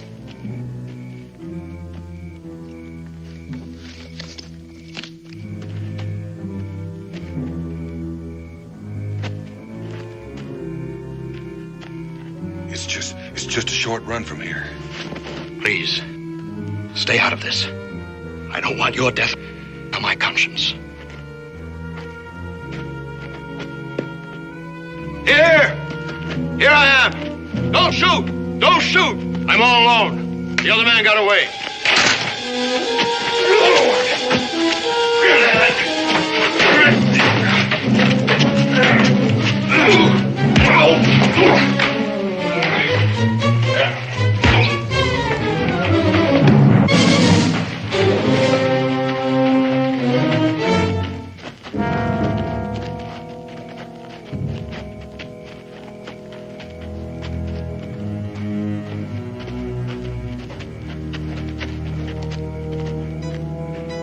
Those poor, pathetic rebels.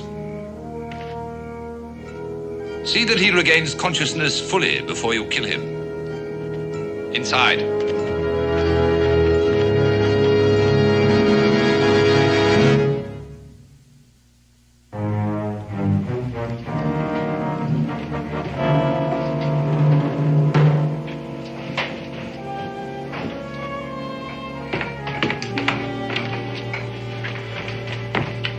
Well, as you see, your son is unharmed. Untie him and let him go home. All in good time. We intercepted this message tonight. We took it from a man named Wingate. Wingate? The barrel maker?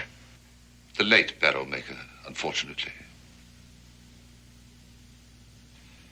Now, Professor Cobb, you will show us how your code is constructed. Then you will decipher this message.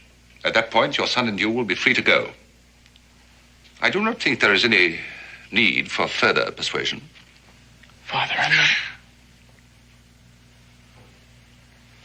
What about this man? Obviously a spy. No, he's not a spy, Colonel. He was only trying to help me. If you want the key to the code, you will release him as well. Very well. Clements?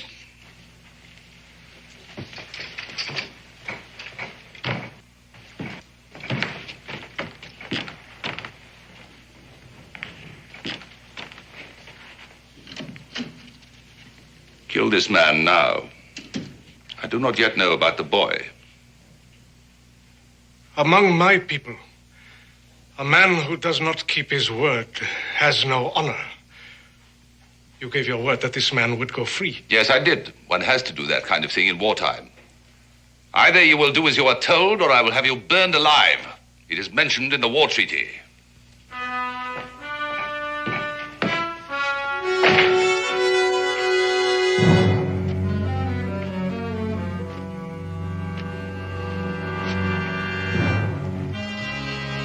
I have been ordered to do this. You fear your white colonel more than you honor your ancestors. Why do you say this? The Ottawa pride themselves on their skill at the slow death. That is true. Aren't you a true Ottawa? Don't you practice the ritual of your tribe? Unless this man is not a full-fledged brave, I insist on my right to die with honor. How have you earned this right? We fought and I won. You ask for pain? You prefer it? I insist on it. The knife would be quick. Why do you choose the slow death? I choose to die with honor. Very well. A brave warrior has fallen into our hands. Let us treat him with honor, that the manner of his death be not forgotten by any. Mr. Boone, why? I've seen one or two of these, boy. Maybe you better look the other way.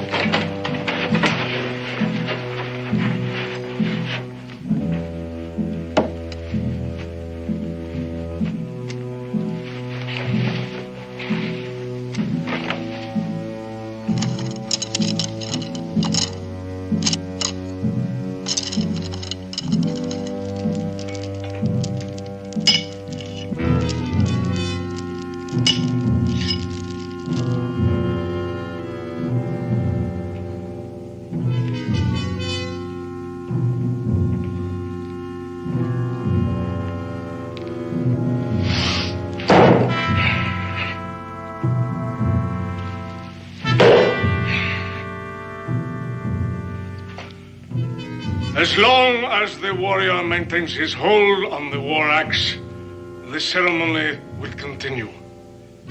The moment he lets go, he dies.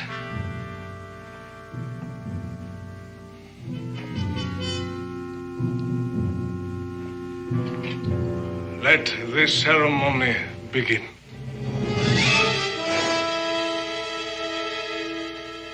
The warrior will partake of the ceremonial wine. I am honored.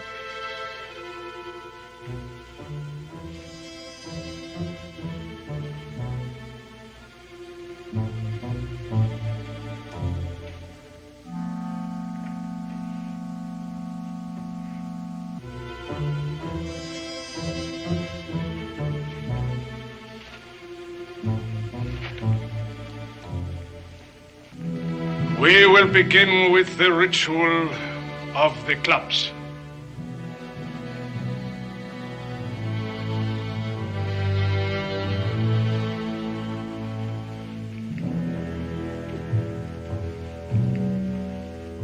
Your pardon is asked.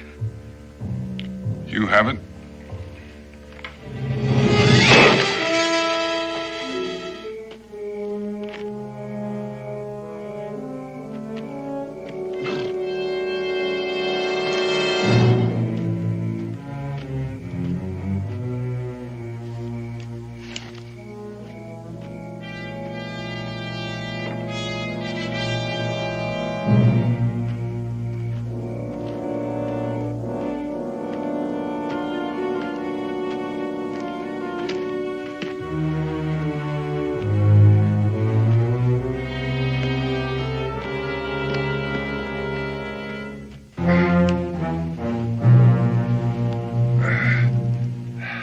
The honored guest may eat and drink and have speech with us.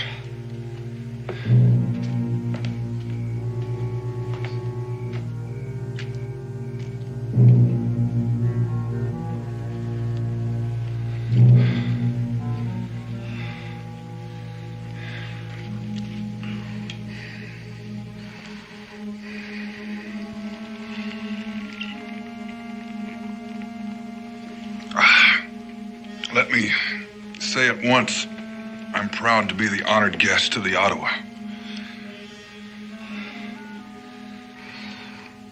Mightiest of nations. Bravest in battle. A warrior without food is like a fire without wood. My people have a saying. Baker of bread holds the key to all things. Among our people, the bakers of bread are women and old men. We have no such saying. Bread is our staff of life. We depend on the baker of bread. Without his help, we would surely die the slow death. Tell us of the red men who dwell near your home. Oh, mainly Cherokee, Shawnee. There's an amusing story about that. I think it's amusing anyway. It seems one winter, the rivers froze up earlier than usual. It is a relatively simple system. The English alphabet consists of 26 letters.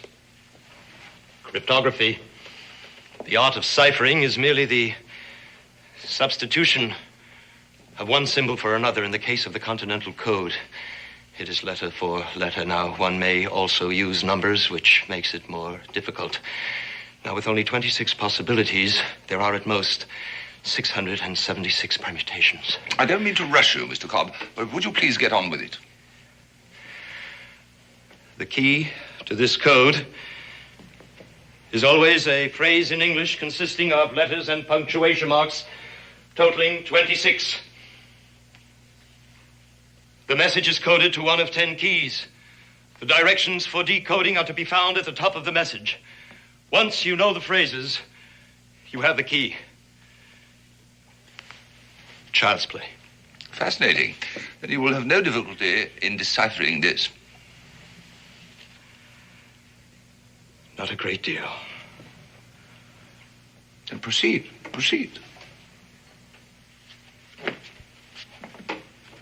The way they finally settled it was a brave that could toss the bullet farthest won the firewood. It was the coldest winter I can remember. The honored guest has eaten and drunk for the first time. He must now submit himself once again to the punishment.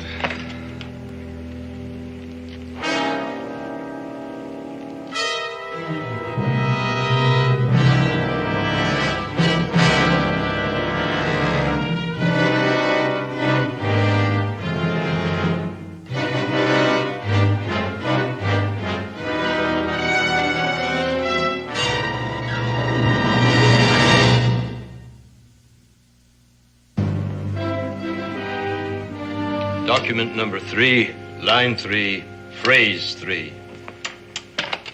Which is document 3? The Declaration of Independence. Do you have a copy? I have not, but I sincerely hope for your sake that you have.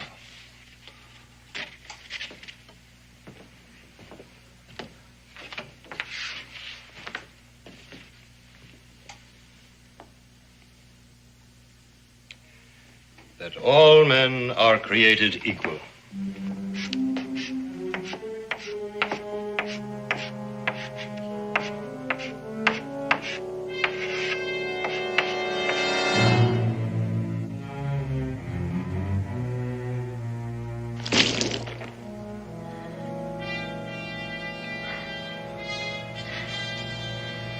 Thank you. Thank all of you. I believe we were talking about cold weather. I think I'd like to get back to that. T-H-A-L. Just a moment. Where is the second T in the word that? There is no need to spell it out twice, since the letter T in this code key can also stand for A, D, or R. We simply place the letters next to T. The rest is a simple process of elimination. A process that might take hours. Will you decode this message at once, please? I'll do no further work until I see my son standing here unhurt. Mr. Cobb, I don't think that you're aware of how ridiculous that request is at this point. I'm also aware that you are pressed for time, Colonel. You should be willing to pay for it. I'm not asking for much, but I will have what I ask for. Very well. Clements.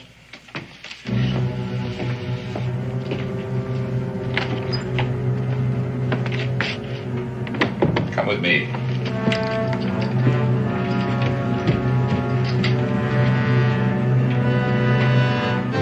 I think you all know the legend behind the story of the coming of the first winter. Take young Cobb up to his father's classroom. What in heaven's name is going on here? I ordered you to kill this man. He has chosen to die with honor. He has chosen? Oh, but of course, I'd forgotten. I had completely forgotten the reason why I employed you in the first place. And what is this? Practice? You have intruded upon a sacred ritual. I order you to leave. You order me? Oh, no, my savage friend. That is definitely not included in the war treaty. I've been altogether too lenient and free and easy with you. Consider yourself under house arrest. We will not obey. You all follow this man. It is best you know the consequences. Treaty or no treaty, I will not be disobeyed. Follow Maxuana, and he will lead you to your deaths. Now, I order you to kill this man now, and place this one under restraint. Now. Maxuana, you might as well do as he says. Death with honor has no meaning unless it comes from a worthy victor. And all this time, I thought you were your own man. Be quiet. You have bought enough time as it is. I am my own man. You are an animal, and you shall die like an animal. That's better. Now, once again, I order you to...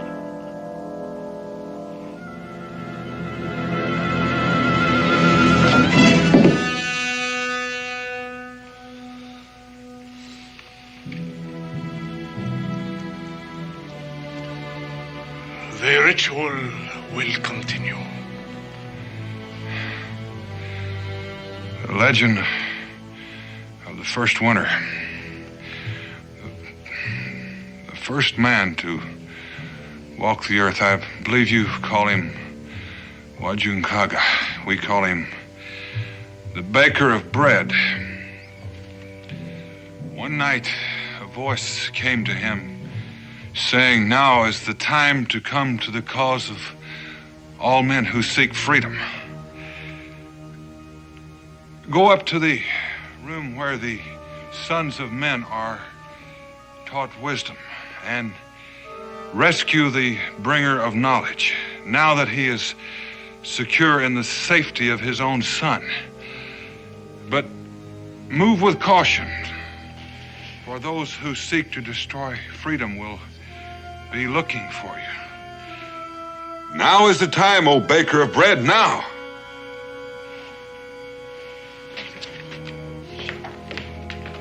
I do not understand.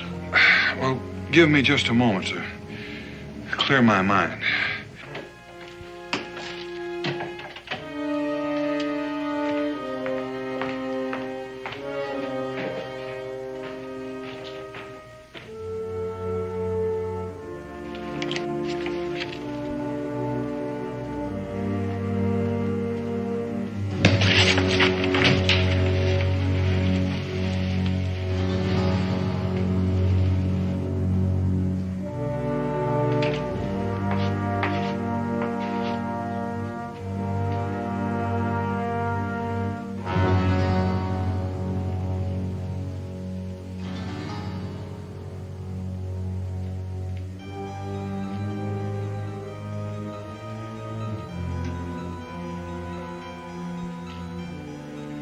February what?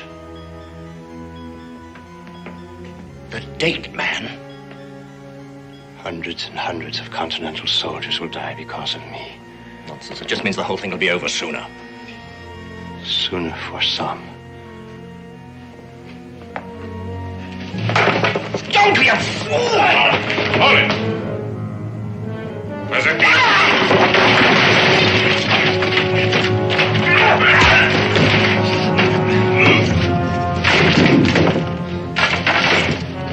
Well timed, Professor.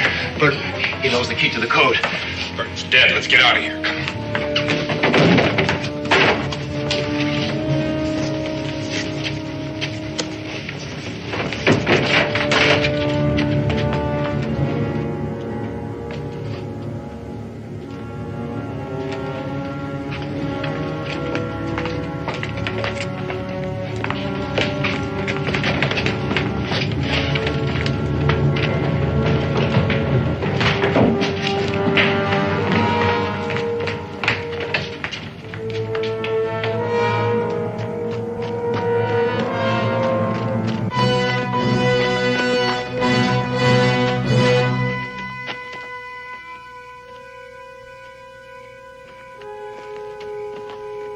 We'll have to make a run for the stable. Are you ready?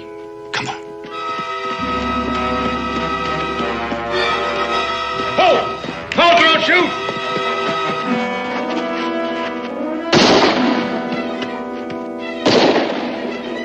Go to the stable and get in the wagon. Hurry! Go!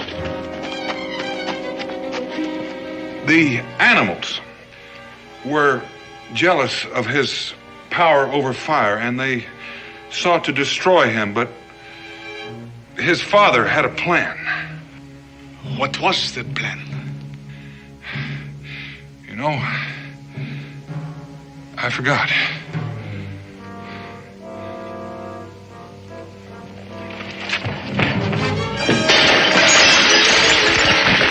No. Let the brave warrior escape. He has earned it. And let us leave the dishonorable men to their own dishonor.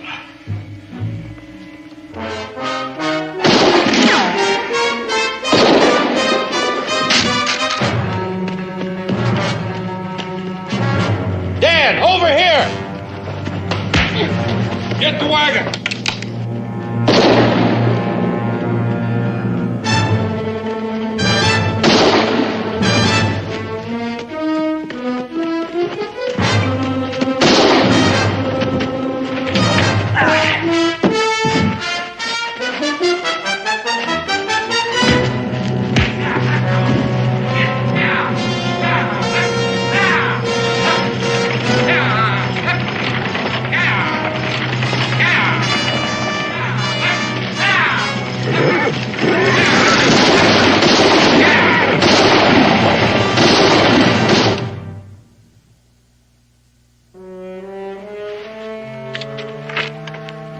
Just got word. Clark has retaken St. Vincent.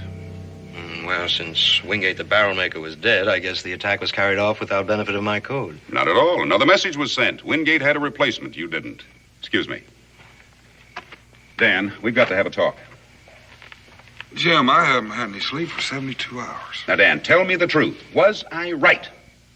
Would you ever, in this long and fruitful life, ever once kill a man in cold blood? Even if George Washington himself asked you pretty please. Offhand, I can only think of one man I'd shoot in cold blood. That's the fellow who keeps talking when I'm trying to sleep.